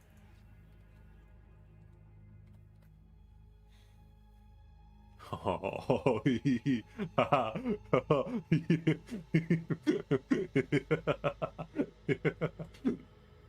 what are these? Why are these things? I love these. Anyway.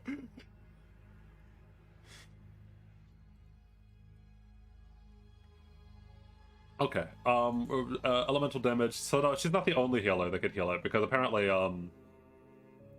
she can cure your trauma as well. Okay, sure. Doesn't seem like that interesting. What was the other one?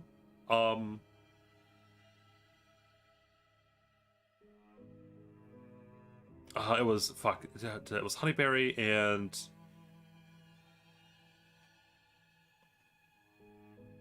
pudding. I was thinking it was like pudding. I don't know why I expected that to pop up.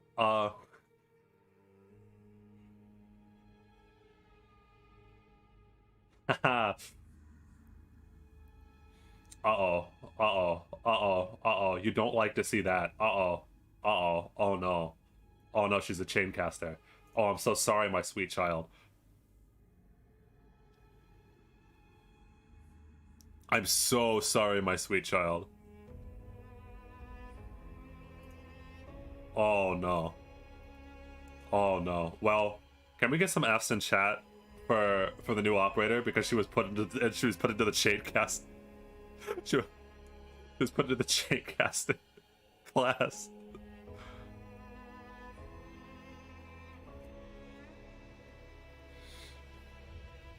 No, Whispering can't heal trauma. Whispering does not heal elemental damage. Whispering heals status conditions, if I remember correctly. So, yeah, status resistance. So, Whispering heals like frost and heals burn and stuff like that, where elemental damage will heal stuff like trauma, because for some reason, trauma is not a status condition, it's an elemental damage, even though it doesn't deal damage. Chaincasters are actually better now.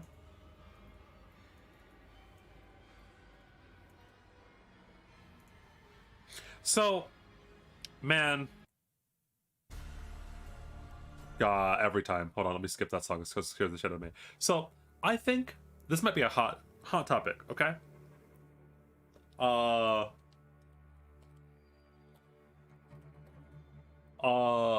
take here. I think chaincasters were a mistake. I think regardless of whether or not they're good, I think they were a mistake.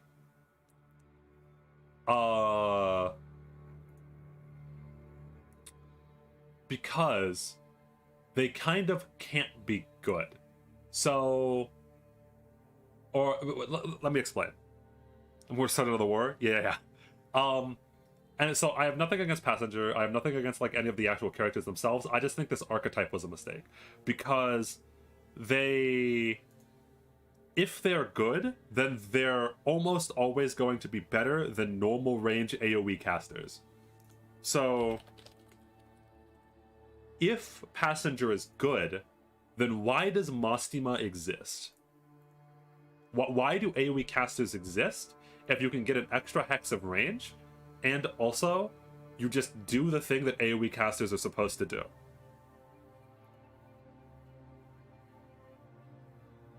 Like, I don't understand the point of chain casters.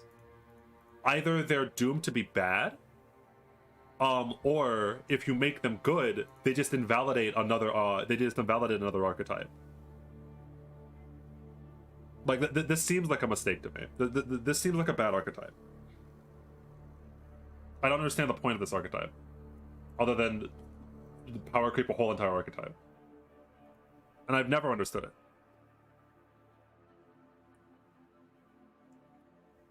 And it's funny because I do like, so I like when Laissez came out, I thought Laissez was really cool because Laissez was a one-off thing. So if it had just been Laissez who had the ability to, who was like, hey, I'm a single target caster, but I kind of do AoE when my skill is active, and you know, I can do both, and that's just like her thing, that's her niche. But when you make this into an archetype, what's the point of the archetype if not to either be worse or better than AoE casters? Oh, there's walls of text in the chat. All right, let's read this. They were already obsolete, true. But that's a power level thing, and that's not a design thing. So like, AoE casters being weak was fine because from a design perspective, if they just buffed Mostima's numbers, for example, Mostima would be good. Like if Mostima just did 3,000 damage on all of her auto attacks, that she'd be better than Chen Alter. The problem with AoE casters to me was that from a design perspective, they just seem like the problem with chain casters for me from a design perspective is that they just seem like AoE casters too.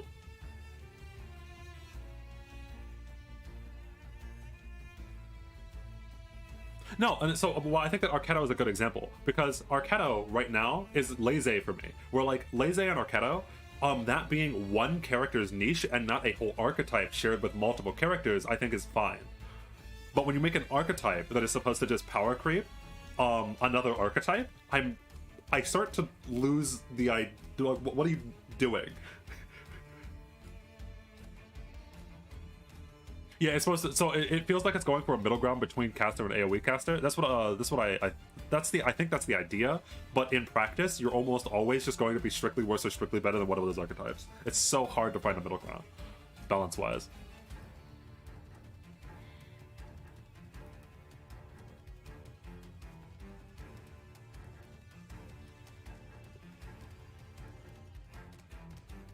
AoE still performs better with 4 more enemies. Okay, if that's the case, then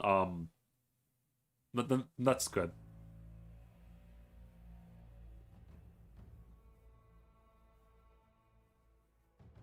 And this also could be so a lot of you were saying is that like if there is like just an absolute ton of enemies, then AoE casters are still better.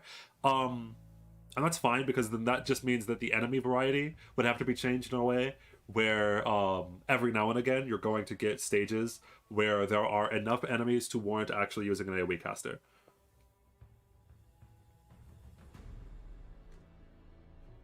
So it might be more of a stage problem than an archetype problem. That's also possible.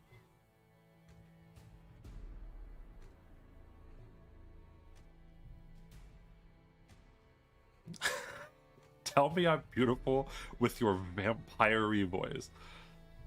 What constitutes a vampire-y voice? And while you answer that question, you're beautiful. Mostima Alter is coming soon. Please don't. Alright, listen, I'm already, as we've just found out, I'm already super fucked in terms of the next banners that have to come out. Don't say those cursed words. Mostima Alter can wait for a little while, okay?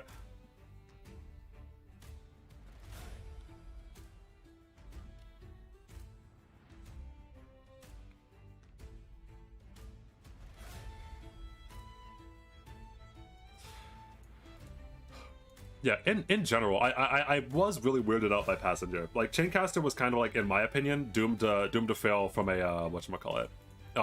design perspective, but that might be, I might, you guys have convinced me at least a little bit to look into it more, and that it might be just a stage problem.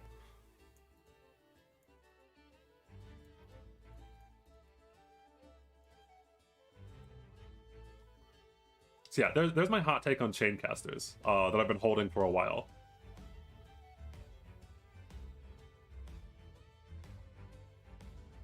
Moss the Altar will be a guard that replaces SA.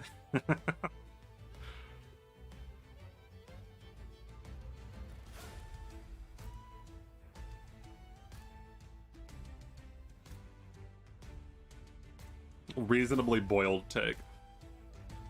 I don't think I've ever seen somebody say that like Chaincasters were a mistake from a design perspective before.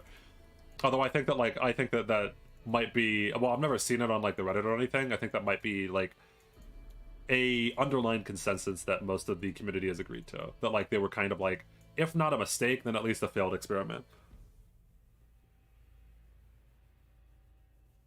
Mostism is going to be an art sniper? That would be cool.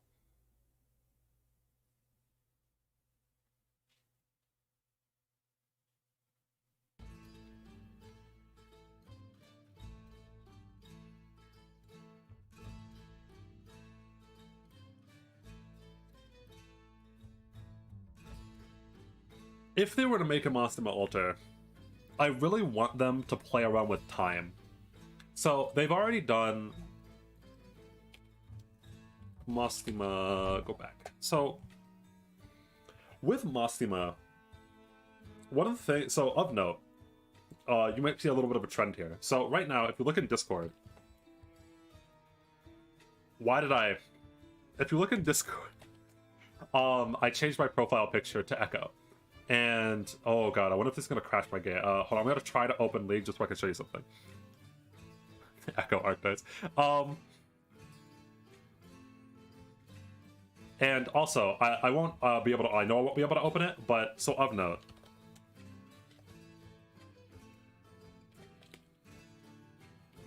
So let's see if you can spot the trend here, okay? So, I'm an Astro player in Final Fantasy, which is a like a card-based thing that uses time magic. I'm an Echo main in League of Legends, and my favorite character in Arknights is Mostima. Can you spot the trend? Yeah, thank you, Black Mike. The trend is time.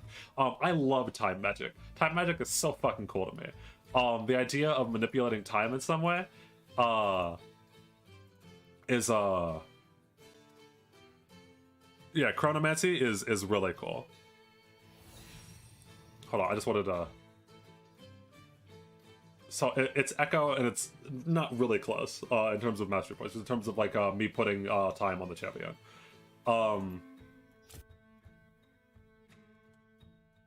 And Mostima in that regard is a little bit, whatchamacallit, is a little bit of a disappointment. So she stops time with her S2, and that's about it. Like her, listen, her S3 has a clock sound, and it slows, so like it's kind of temporal, but it's really it's not that cool.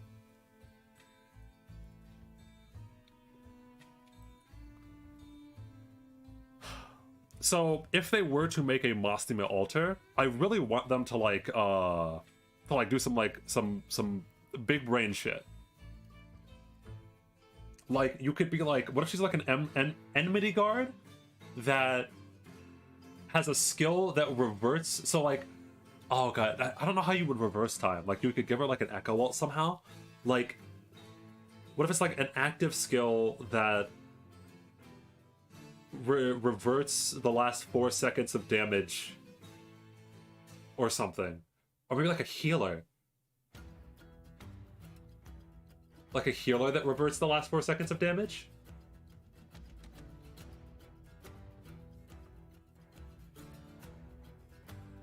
Mostima Altar as the healer could be really cool. She could have a skill that slows, and or speeds up attack speed, or both. Yeah, she could have a skill that like within her attack range as a healer, she slows enemies when the skill is active, and also speeds up enemy allies' attack speed, meaning that you have to one or other, and then you would have to position her really interestingly. Or you can make the enemies go backwards. I don't know if that would be too broken and or if that would be too buggy.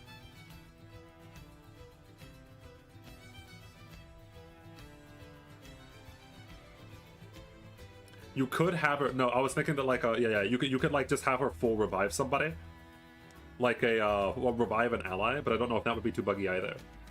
Or oh wait, what if like if an ally had died within your attack range, when you activate your attack skill, their redeployment time is automatically put back to 0.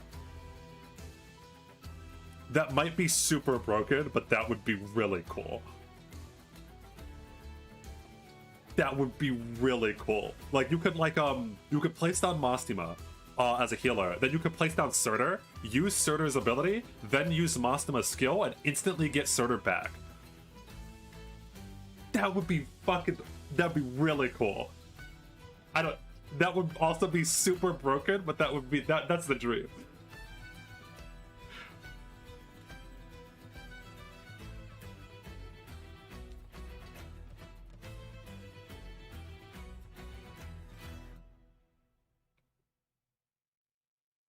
Yeah, that would be the way you would have. You could just like suicide people, so that you could use Mostima's revive in a sense. Like you could use Mostima's like Chrono Break and just like fucking revive them immediately.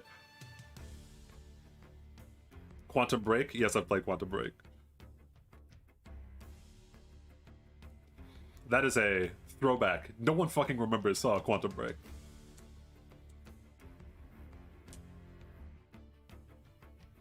Yeah, that's that right there, I think might be one of the big dreams, but that also is probably really, really broken. The skill would have to have like a long cooldown. Well, no, I think you could make it balanced. I think you could make it balanced because like so, the if it just had like a really, really high SP cost so that you were only able to really effectively use it once or maybe twice in a normal battle, I think the skill would probably be fine.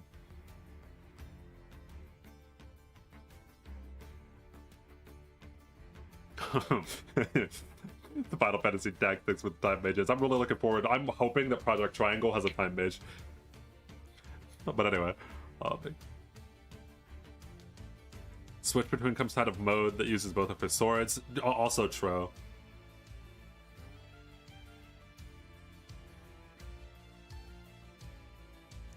See you later, Dim Dom.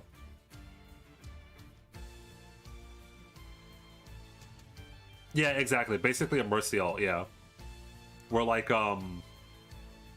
Mercy's so like you can balance it because I think that like so if as a healer, and then of note, I'm still imagining her as a healer. So like she'd kind of be like Kelsit, where you bring her not for the fact that she is actually a healer, like the heals are kind of like a side thing, and you bring her more for her skill and the massive utility that her skill brings. So like for Kelsit, she's a really bad healer, but she like is like kind of whatever. But Monster is really good, and you play around the fact that you have Monster. So like if Mostima Ult was like a healer who had really bad base healing and her skill was solely dedicated to this revive mechanic, then it would take up a weird slot, right? Like you need to find a place where you could place Mostima where Surtur is going to die, or whichever character you want to revive is going to die, inside of her range, first of all, and then also you couldn't fuck it up. So like let's say that like it could be like random, where like if more than one unit has died within her attack range, then it picks like the last one if you want to be whatchamacallit, nice. But if you don't want to be nice about it, it could just be any of the units that have died within her attack range. I think that'd be kind of cool. Oh, welcome back, Mark. I was talking about my dream from Mostima Alter.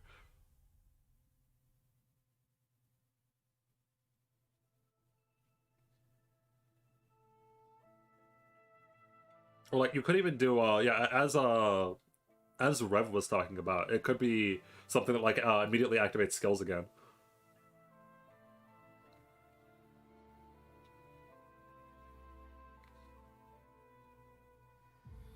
Reduces all redeployment time.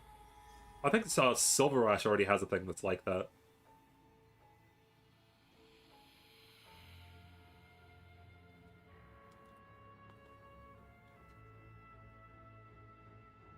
characters might, yeah, that might work. Like a GA kind of, yeah. Yeah, like so she could give out like a GA or like a Zillionaut basically. Like she'd be able to place a Zillionaut on a tile, and if that tile has an ally in it, then if they die, they're revived immediately. So basically give them like Blaze passive.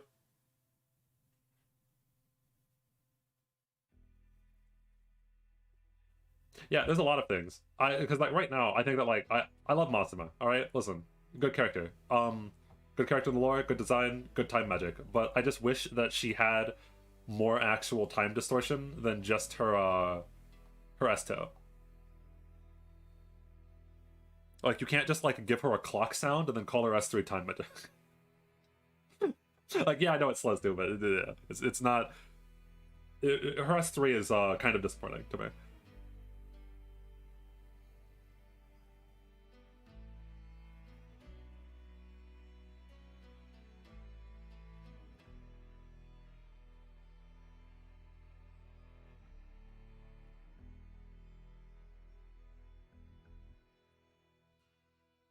No, I put much more faith in the design team of Arknights now than I do when the game was started.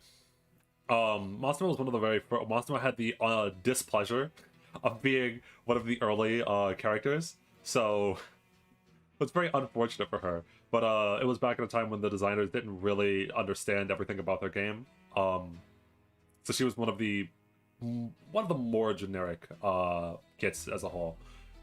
Whereas as we can see, if we're looking now, we have like fucking this shit. This fucking Roberta, we fucking this nonsense.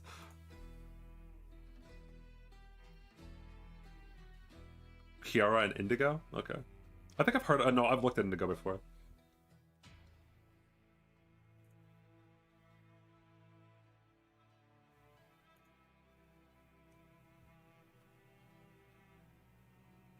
No, I think yeah. I was so if you saw, I don't know if you noticed at all because nobody's paying attention. We fucking playing Arknights in the background. The I mean, I just use Dusk more because I think that Dusk kit is much more interesting than what Mastima's is. Like Dusk S3, super fun to use. Where like she's summoning the little dudes, it's like crawling out, she's like painting them, and it's very nice. It's just like super sad that Dusk is a much more interesting character gameplay wise than Mastima, when Mastima is my quote unquote waifu in this game. Feel sad. Also, yes, Scotty was Omega fucked because she was the first 6-star of the game. Yeah, they did not. Scotty? Oh man. This character is sad. This character is permanently sad.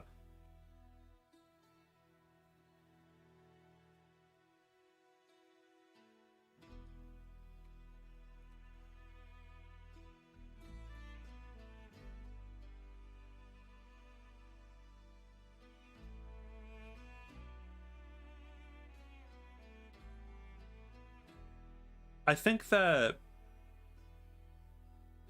I don't think there's anything wrong with Scotty's design in particular. I think Scotty could be balanced with numbers. I don't think Scotty's unsalvageable. If they wanted to buff Scotty, they would. They could, I should say. Like I think that you can buff Scotty to a point where you make her viable, and I don't even think it needs to be strictly like damage numbers. I think that like if you made her much more of like a redeploy thing, like an actual fast redeploy, that could be good. You could lean into like a lot of I think that like Scotty is viable.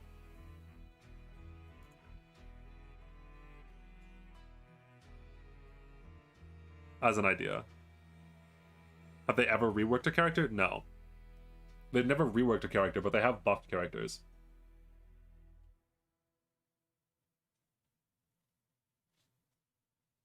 Although Light just made a whole new kit and give it to Neural instead. So yeah, the problem with buffing characters is that usually it does not bring in anywhere near as much money as making a new character, especially when you're talking about rework. So like if they were to rework, so like let's say, I don't know if that's like actually true or not, but like I could see a world where that's actually true, where like one of the devs, or like some of the devs came up with a Scotty rework and it was Neural Alters kit, and then one of the producers of the game, or the people like the big people, the CEOs, was like, okay, that's cool.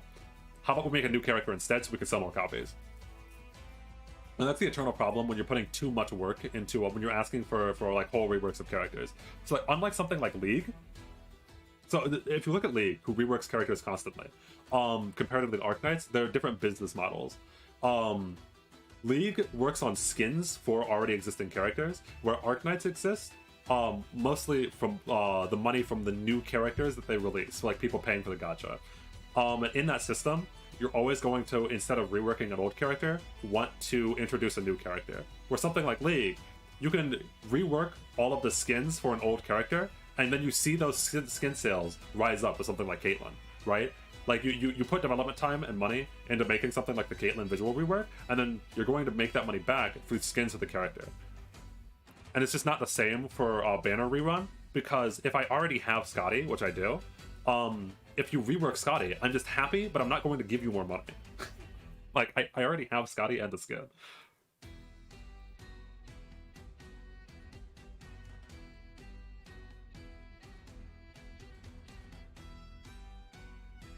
Yeah, it's more the Azure Lane model. Yeah, true.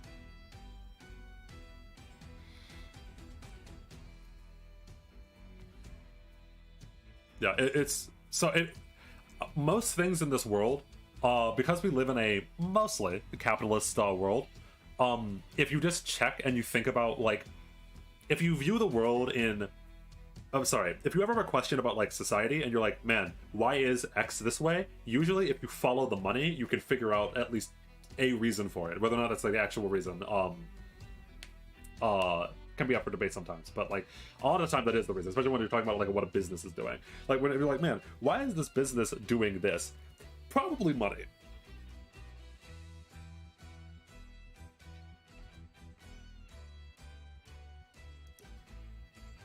And so I don't, that's why, like,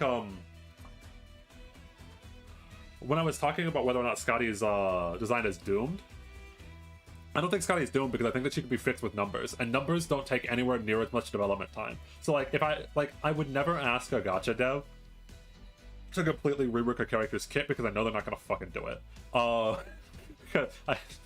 I know that like almost no gacha dev is going to spend a whole bunch of time and money making a rework for a kit when they could just make that into a new character and sell 3 times as much.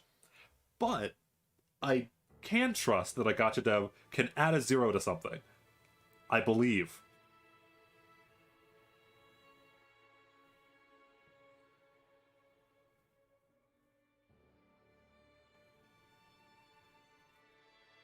Like, it's not going to cost them that much money to just add a 0 to something, so I believe that that's actually possible, and that maybe Skadi can one day actually be like a really good unit. Add a 0 to a redeployment side.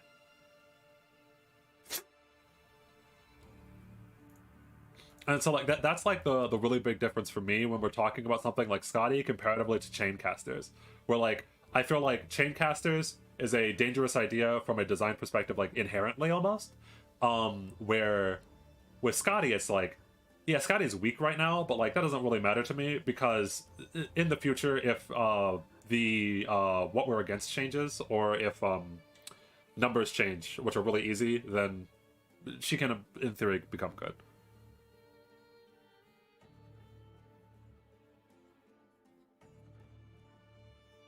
Hello, new people that are coming in.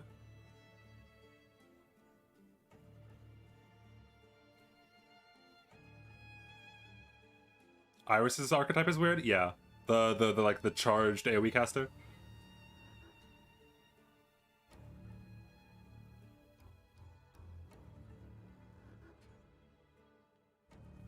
Well, so making Originite Prime as a reward is a mistake for money.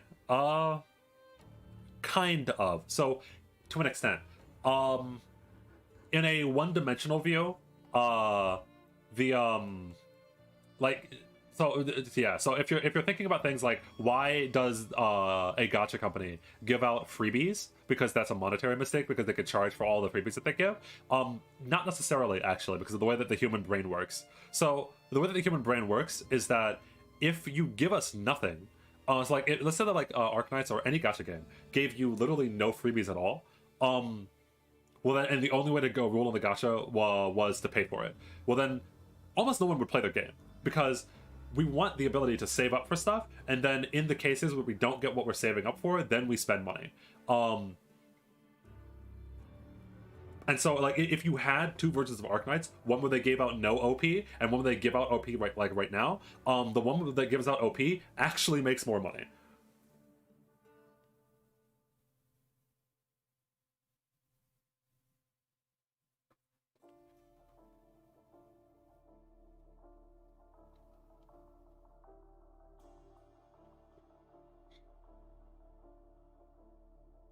Genshin's anniversary. True.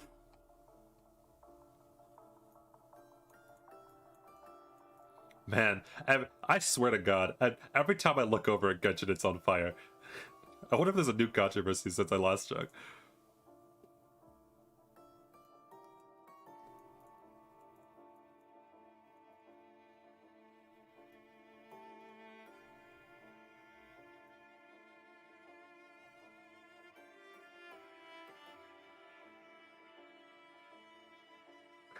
I literally... Oh, we have two cheeses now. We have normal cheese and we have Mr. Cheese. Anyway, I literally just finished working on an English paper about the psychology of spending in gacha games and can confirm what you're saying is true. Yeah.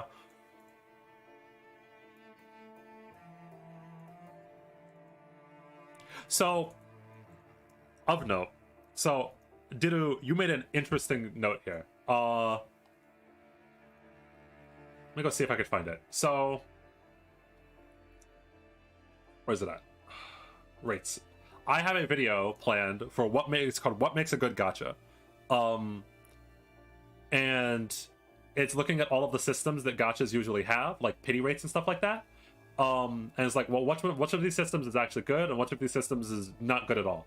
And specifically, pity rates are interesting because I think pity rates are one of the few gacha systems that actually benefit both the players and the developers. So from a player's perspective, pity rates are actually very good for two different reasons. If you're saving up a whole bunch of currency, then pity rates are good because you almost guarantee that you're going to get, if not the character you want, at least an SSR. And also, pity rates can be good. For another reason, I can't think of it right now. Like pity rates can be good. It's like they help you save up and help you actually get characters so that you're not FGO. But from a developer's perspective, pity rates are also good because of what you said. Where the player can be psychologically manipulated into, well, hey, my pity's already at 20%. You know, I might as well continue rolling on the banner. Well, I think that like what makes pity toxic is if pity doesn't carry over. So if pity never carries over to the next banner, pity can be extremely toxic. Because then it's really psychologically manipulating you into finishing the pity and popping the pity on this banner, on like any given banner. I think that in general, pity is good, unless it doesn't carry over.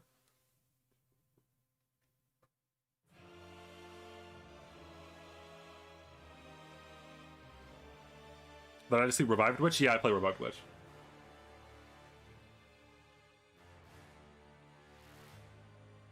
Have you played Dokkan? No, I have not. I have not even heard of Dokkan.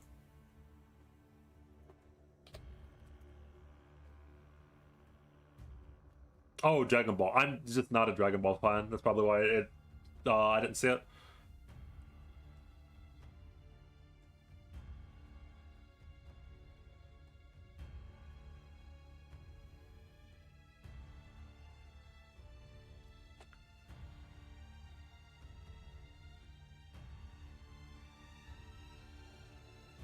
So yeah, like that's the, I think pity is fine. The real, hold on. So spoilers for the video, I guess, that's not even recorded yet. I think one of the worst systems, one of the absolute worst fucking systems for any gacha, by far, are dupes. It's the reason why I like Arknights so much. So, Alchemy Stars, like the game, okay? Like Alchemy Stars. I'm beginning to not like it so much because of the necessity of getting multiple characters in that game. I regret saying that it was similar to Arknights in terms of how easy it is to get characters, because you only get really half of a fucking character. What's it called? Like Nemesis? So, of note, not all characters need multiple dupes in order to get whatchamacallit.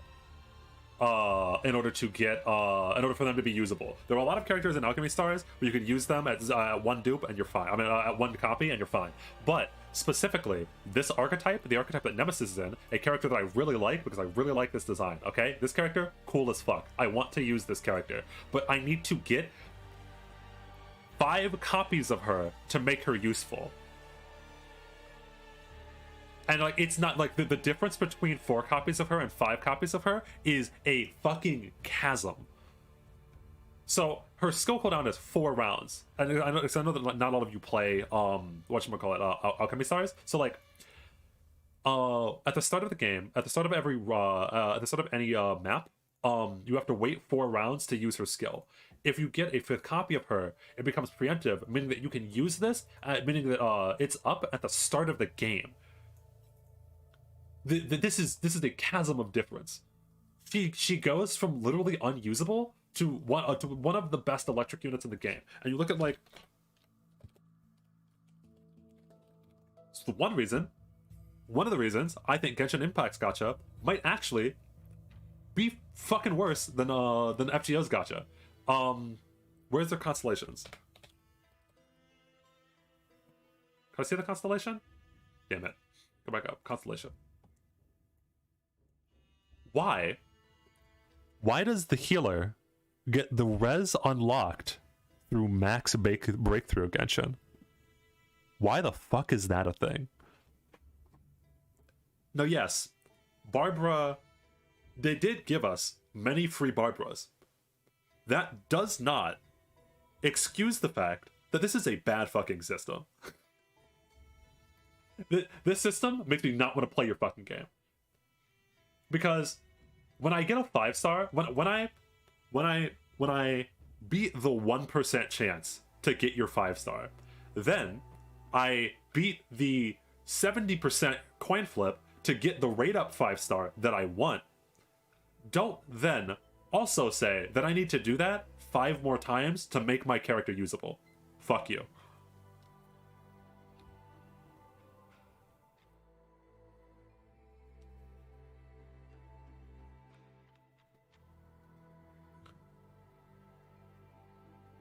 Did Alchemy Stars? No, I like Alchemy Stars. It's just that like the amount of characters that they were releasing with preemptive at one of the with preemptive as one of their constellations is really annoying. Or one of their, I think they call it breakthroughs.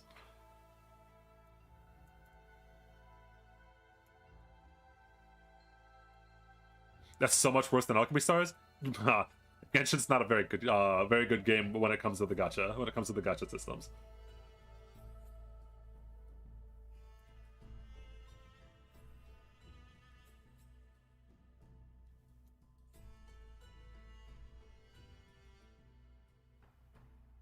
Like it. How bad are FGOs? So the reason, and I've said this before, I think I stand behind this. I kind of was shaky on it for a while, but I think I'll firmly stand behind this. I think Genshin is the worst gacha I've ever played. Not gacha game, the worst gacha, like the worst gacha system in any game that I've ever played. I think it's worse than FGOs because FGO's Noble Phantasms don't matter that much most of the time because the game is so unless you are an arts unit or a quick looper, which is not most of the cast, you don't really care about Noble Phantasm levels. NP2 is a big spike, but it doesn't really matter a lot of the time. Like, if you have NP1 Jolter, the difference between NP1 Jolter and NP2 Jolter doesn't really matter when you're overkilling everything in the game anyway. Like when you're popping the break bar because you have like double Merlin or like Merlin Waver and Jolter, that's gonna fucking kill it. They're already dead. It doesn't matter. And the difference between like oh, well, my Jolter does a little bit more damage with his NP versus the healer gets a res. Whoa, okay. One's not a character unless you get 6 of them. The other one, I guess, like, can't kill some units sometimes, I guess.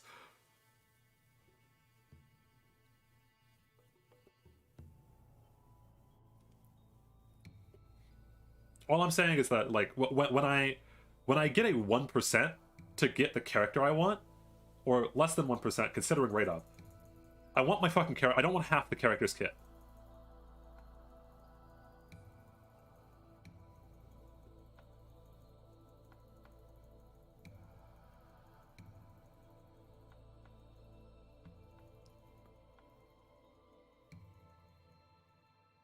Yeah, I understand why they do this. It's just like, it's just really annoying.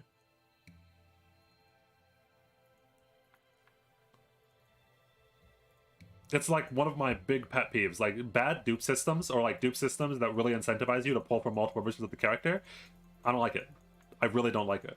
I think that I would rather almost every day of the week have a gacha with a shit base rate, but that gives me the full entire character, rather than having a gacha with a better base rate that gives you half of the character, like half of the character's kit. I think that and that might be personal preference, but I think that this is true for me every single time.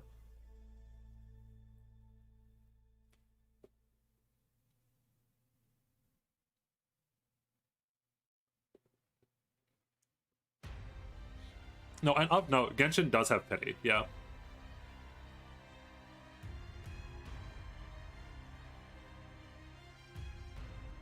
Like the big thing for me though is that, like, so both FGOs and Genshins have both of them have really shit gachas. The FGO doesn't have a pity where Genshin does, and but FGO has a much better dupe system than Genshin, because adding damage is always going to be less of a slight against God than adding a whole entire mechanic. Adding a mechanic to a unit, even if it's not that important, makes me feel like you've sectioned off parts of their kit. It's like adding. It's like if FGO gave skills to people, if FGO gave skills to people for NP, that's the level we're on with Genshin. It's like, it's just not okay.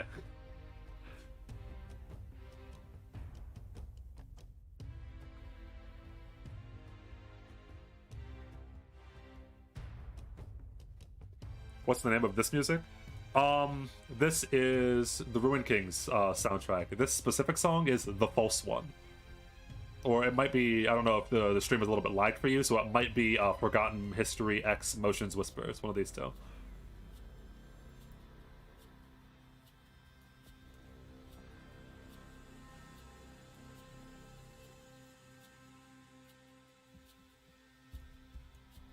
Bagpipe is the only, so I'm talking about generals here. So like, Bagpipe is the one where you are most incentivized in Arknights to pull for all of them, which I don't like, but is whatever.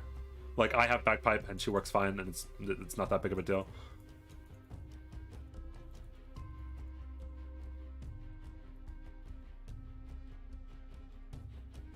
No, so a lot of it, so of note here, I should note, I should have been careful. So Christo, you don't need constellations for any content the same way that you don't need NP2, or really even you don't need 5 stars in FGO at all. It's not about clearing the content, it's about how it makes me feel when I pull the unit. So when I pull a unit and then I see that their Constellation 6 has a whole entire another mechanic tied to it that changes the way that I can play with that unit, then that makes me feel infinitely more worse than knowing that I'm just missing out on free damage in FGO. So like, knowing that the fact that my healer can res is locked behind me getting 5 more versions of that character feels so much worse than me looking at like Jolter and going, well, I'm missing extra damage, I guess. I don't really care. Or I'm missing -1 deployment cost on my single target caster.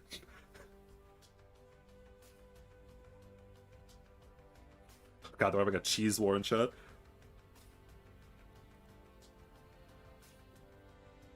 Yeah, because most gachas with really like the exception of like just Arknights.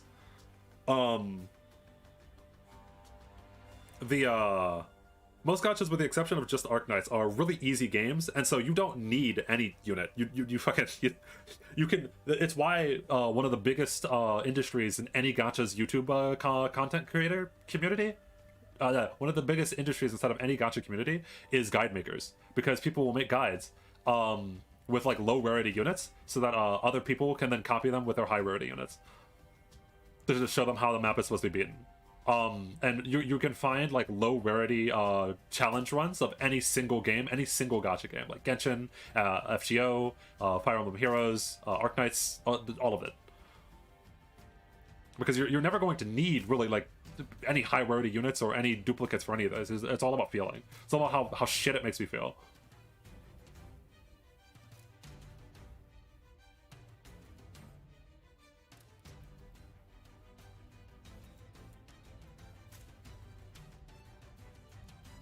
And in terms of, I think somebody a long time ago, so to try to change the topic a little bit, so real quick, getting a dupe of a character in Arknights feels bad because it's just crap. I think that is a problem with rate up and not necessarily the dupe system. So when you get a dupe of a character at all, and so in games where the system is incentivizing you to get dupes, that's a problem with the dupe system. But in a game where the system is not incentivizing you to get dupes, like whatchamacallit, like Arknights. So in Arknights, you're heavily incentivized to not get dupes and to get new characters, because the first copy of a character is always going to be more impactful than getting a second copy of an already existing character, except for literally Bagpipe and like Myrtle and etc. etc. But that's a problem with rate up. Rather, well, I view it as more of a problem with rate up than it is a problem with the dupe system, because I think that's how the dupe system should be working in my ideal world. But anyway, so somebody had asked what Arknights should what would be a good whatchamacallit for Arknights. What do you call it? Fuck. The thing. Collaboration. Wow, collab. Yeah, that word. What would be a good collab for Arknights? I mean, I'm just gonna list the games I play, right?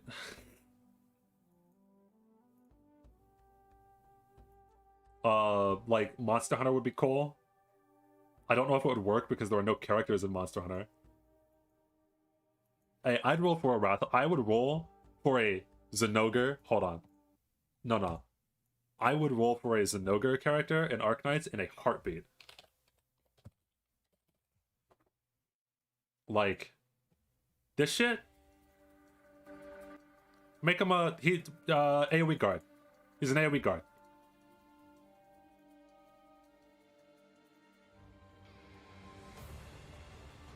This shit would be amazing.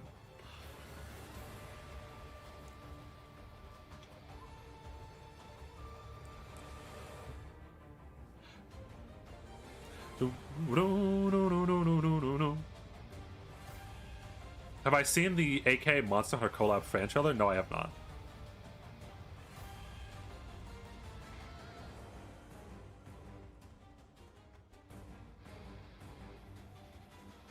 Copyright? No, I don't think I'm going to get copyrighted. So of note, I've said this before, 90% of the time you're not going to get copyrighted for game music because companies will allow you to stream the game and the music plays in game, so you're allowed to stream the game music and they won't flag you. It's a legal gray area. Like if the company wants to be a dickhead about it, then they can fuck you. But most of the time with games, they just don't care and they'll allow you to play the soundtrack, which is why I was playing the Ruin King soundtrack the whole entire stream.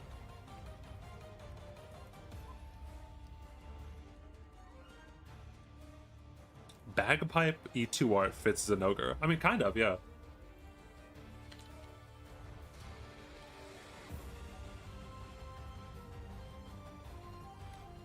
She doesn't have the same color scheme, though.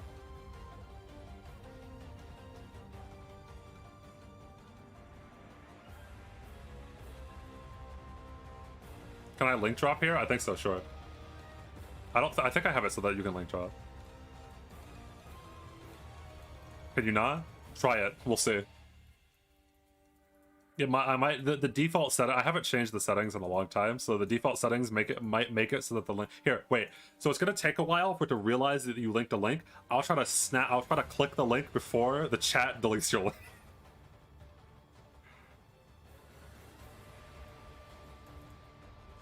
Imagine Yostar turning Zenogre into an anime girl.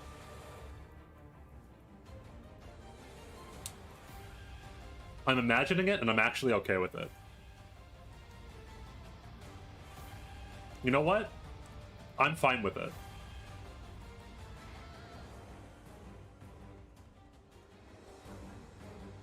It doesn't pop up at all? Oh, fuck, shit. You can link it in Discord if you're in the Discord. Okay, there we go.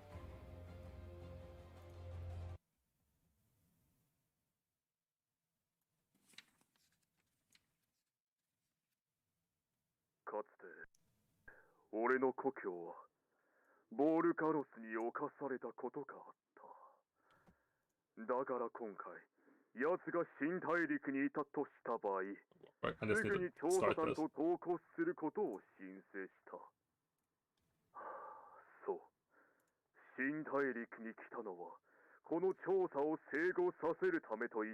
Is this just who is this voice? Whose voice is this? Is what's its face? Is this like Phantom put through a voice changer? Or is it Silver?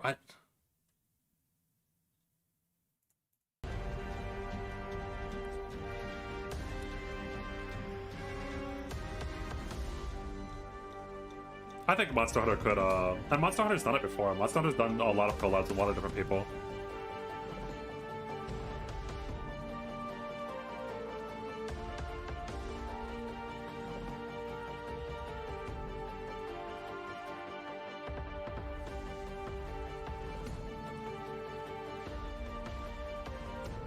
I like this remix. That might be copyrighted, by the way. What is this remix of the Monster Hunter thing? This shit slaps.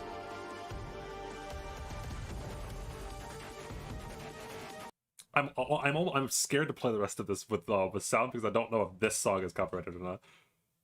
Because it sounds like a remix that some other artist did from the Monster Hunter soundtrack.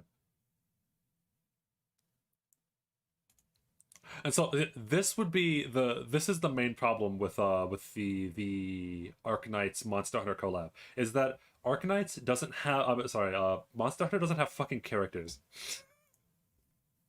Monster Hunter doesn't have fucking characters. So they would either have to make the monsters into humans, or just add the monsters as units themselves and just like have a Mia talking to a sentient Zenogre who's doing backflips.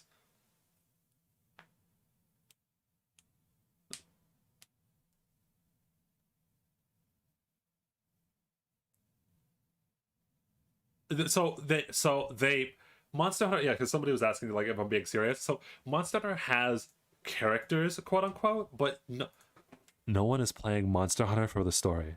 I will let you in on a secret. If someone says that they care about Monster Hunter's story, they're lying to you. They've told a lie. No one bought Monster Hunter World or Monster Hunter Rise so that they can engage with Monster Hunter's amazing and in-depth story. Monster Hunter doesn't have characters. All right? Monster Hunter has some of the best gameplay that I've ever seen in my life. One of the best gameplay loops I've ever seen in my life. One of the most refined gameplay loops. Story and characters is not something that they've managed to nail down. I'm right here. Listen, Black Box. Like, their stories can be passable. They're okay. They exist. But I cannot name you a single character from their games other than the Handler, and that's because I hate her. Oh, the Admiral. Okay, the Admiral. Okay. Monster Hunter has one character.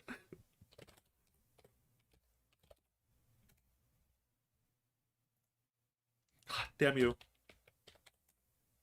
Monster Hunter has one character. This is absolute fucking beefcake. Look at this lad.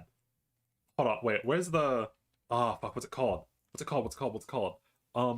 The monkey. What's the monkey in Monster Hunter?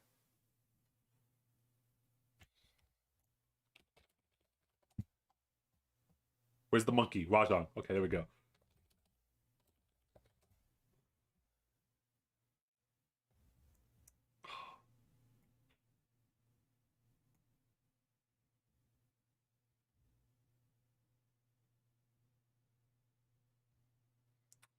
You know,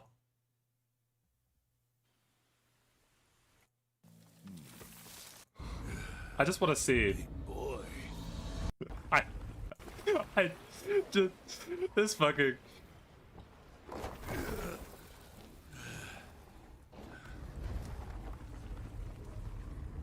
This 8-ton gorilla smacks you in the chest, and you just lift off a boulder off of yourself and just go, "Oh, big boy."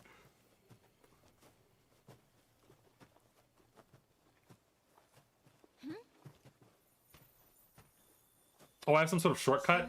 So, sorry, someone was asking me this question real quick. This right up here, it changes the speed of the video and allows me to go past 2 times speed. It's because I watch all my videos on 2.5 times speed normally.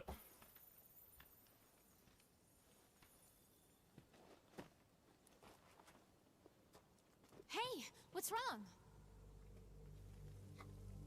People the mystery a little bit. I don't want to walk the Admiral 1v1 the monkey. On guard because of us?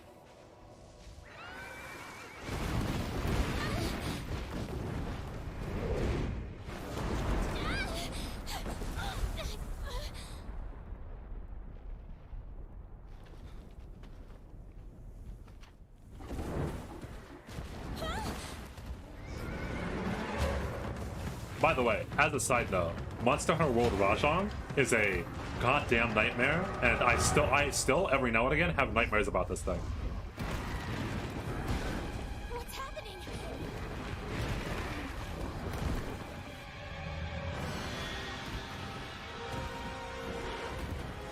A monkey man.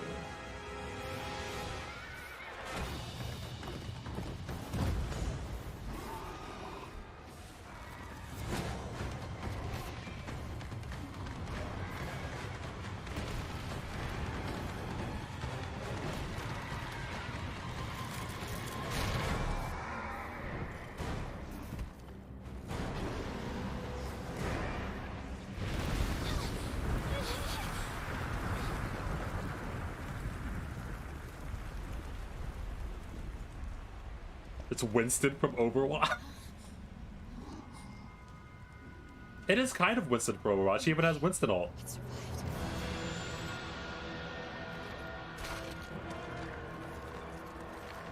There's the Winston ult. Monkey mad.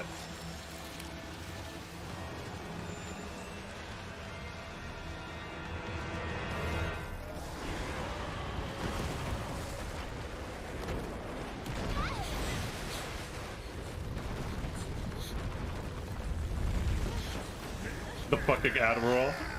I love this man. He runs in, lifts like a 3-ton boulder, and uses it as a shield.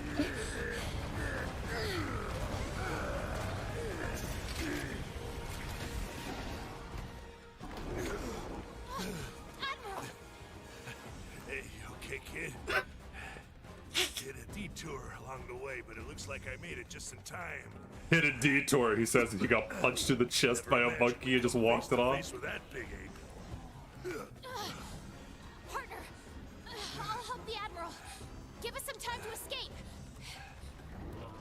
Do, do, do, do, do, do, do. Monkey. Yeah, okay, so the Admiral, so I lied. The Admiral's the only character inside of Monster Hunter, but outside of the Admiral, you're not playing Monster Hunter for the characters. You're playing Monster Hunter because it has really good gameplay. And really good graphics.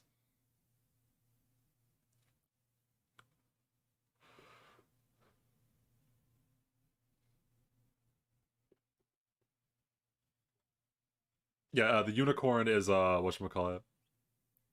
This Overwatch DLC is funny. Fuck, did I throw up my train of thought? That's a really good joke. Yeah, it's coming out before Overwatch 2 is. It's the Overwatch DLC, Monkey.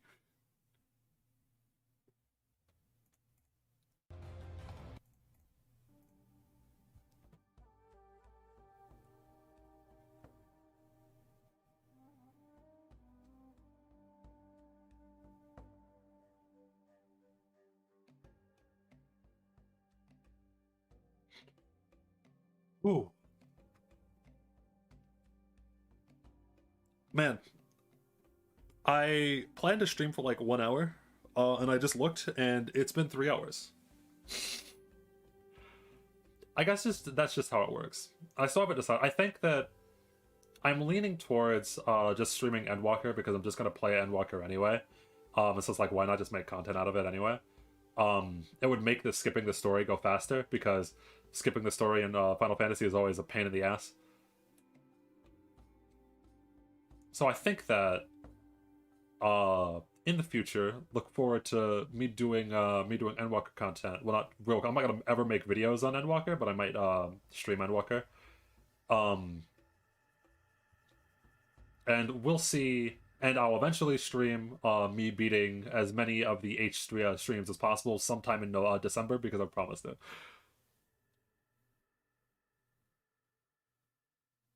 Talking about Quantum Break, holy shit. Just remembering the fact that Quantum Break exists is wild.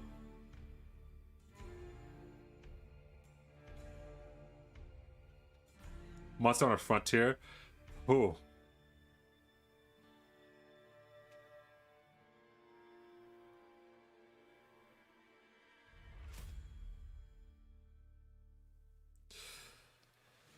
Yeah, we learned about Trauma Element. Actually, unironically, a character that added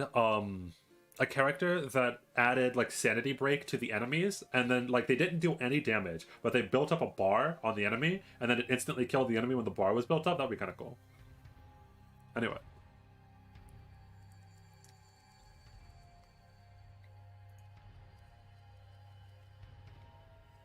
I think that I'm gonna call the stream for now, but we gotta end this. We gotta end this right. I can't end an Arknight stream. God damn it! I always okay. We can't end an Arknight stream without ending it on 1-7.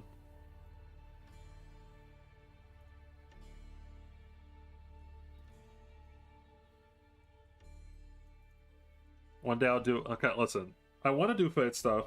I mentioned before I mentioned earlier in the stream. I just don't know what to do with Fate stuff.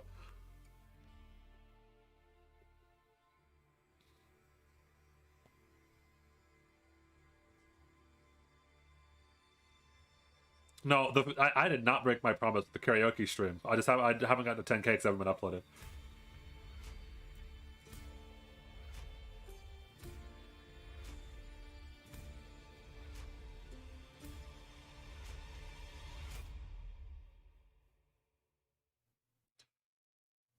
One-time speed?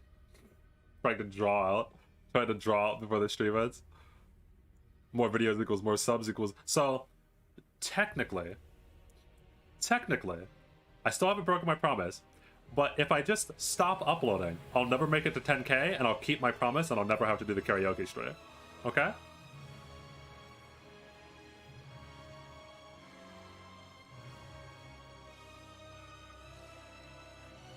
If you ever hear someone say rock and responded? No, funnily enough. I think it's just because, I think out of the group of the Harm Assist, I can, I've played the most D&D, and so I'm able to disassociate, very easily. Like, I've played hundreds of characters over time. Actually, wait, can I... Yeah, I could probably show... Where's it at, Mythweavers? So, I mean...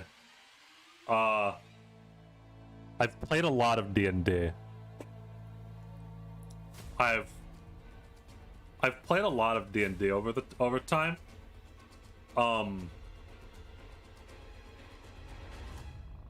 So like, yeah, I have a lot of alternate personalities, you could say.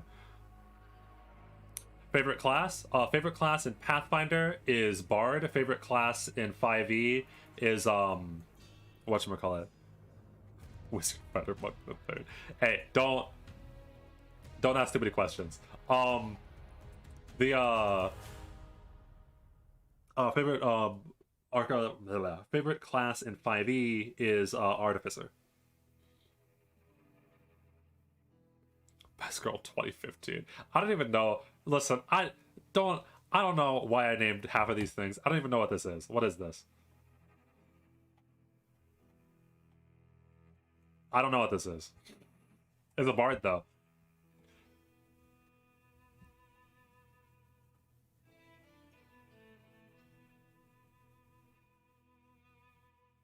Have you tried to make a time guy in D&D? Yes, I have.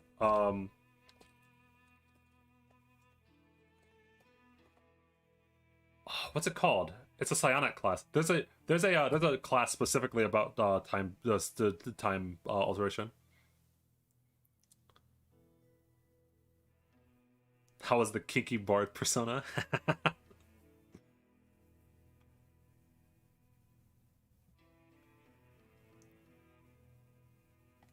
Yeah, don't ask me about like half of these things because it's been so long. I don't know what half of these things are. I don't know why there's Ezreal and Ezreal the Second. I don't know why there's two Ezreals. This is Leonardo Watch. This isn't even Ezreal.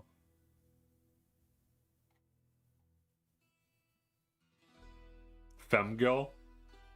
I do remember Femgirl. I played female Gilgamesh from Fate. Well, I played normal Gilgamesh from Fate, and then I drank a potion and became a female. I remember that one. I remember that one a lot. Oh, Gil. Yes, yeah. So I played Gilgamesh from Fate, and then I drank a potion that turned me into a woman, so I was playing female Gilgamesh.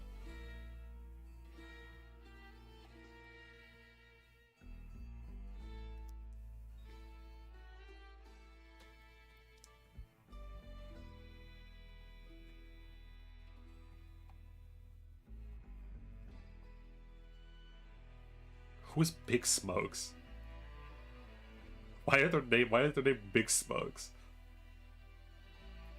Classic Dragon. I don't remember what this was.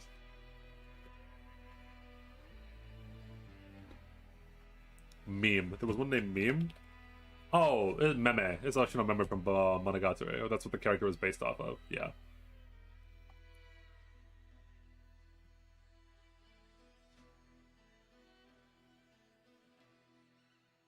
We're small spokes? I don't know.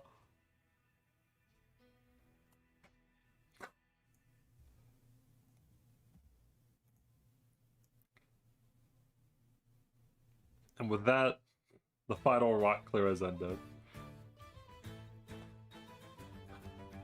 Alright, boys. It's been nice talking to you again. Expect more content in December than there was in November. I'll probably be streaming Angmark, as I said. I'll have that one stream, at least one more Arknight stream in December. And other than that, the next video is probably going to be about the existence of boss killers and Arknights, and then after that, what makes a good gacha, and then after that, Revived Witch. Probably in that order. We'll see. I know for a fact the boss killers one is going to be next because I have half of the audio recorded for that, so yeah. And it shouldn't take that long to edit that one either. Let's see if I can remember to put up the banners. How do I put up the banners? It's this one, right? Haha! There was little jank this time. Only a small amount of jank.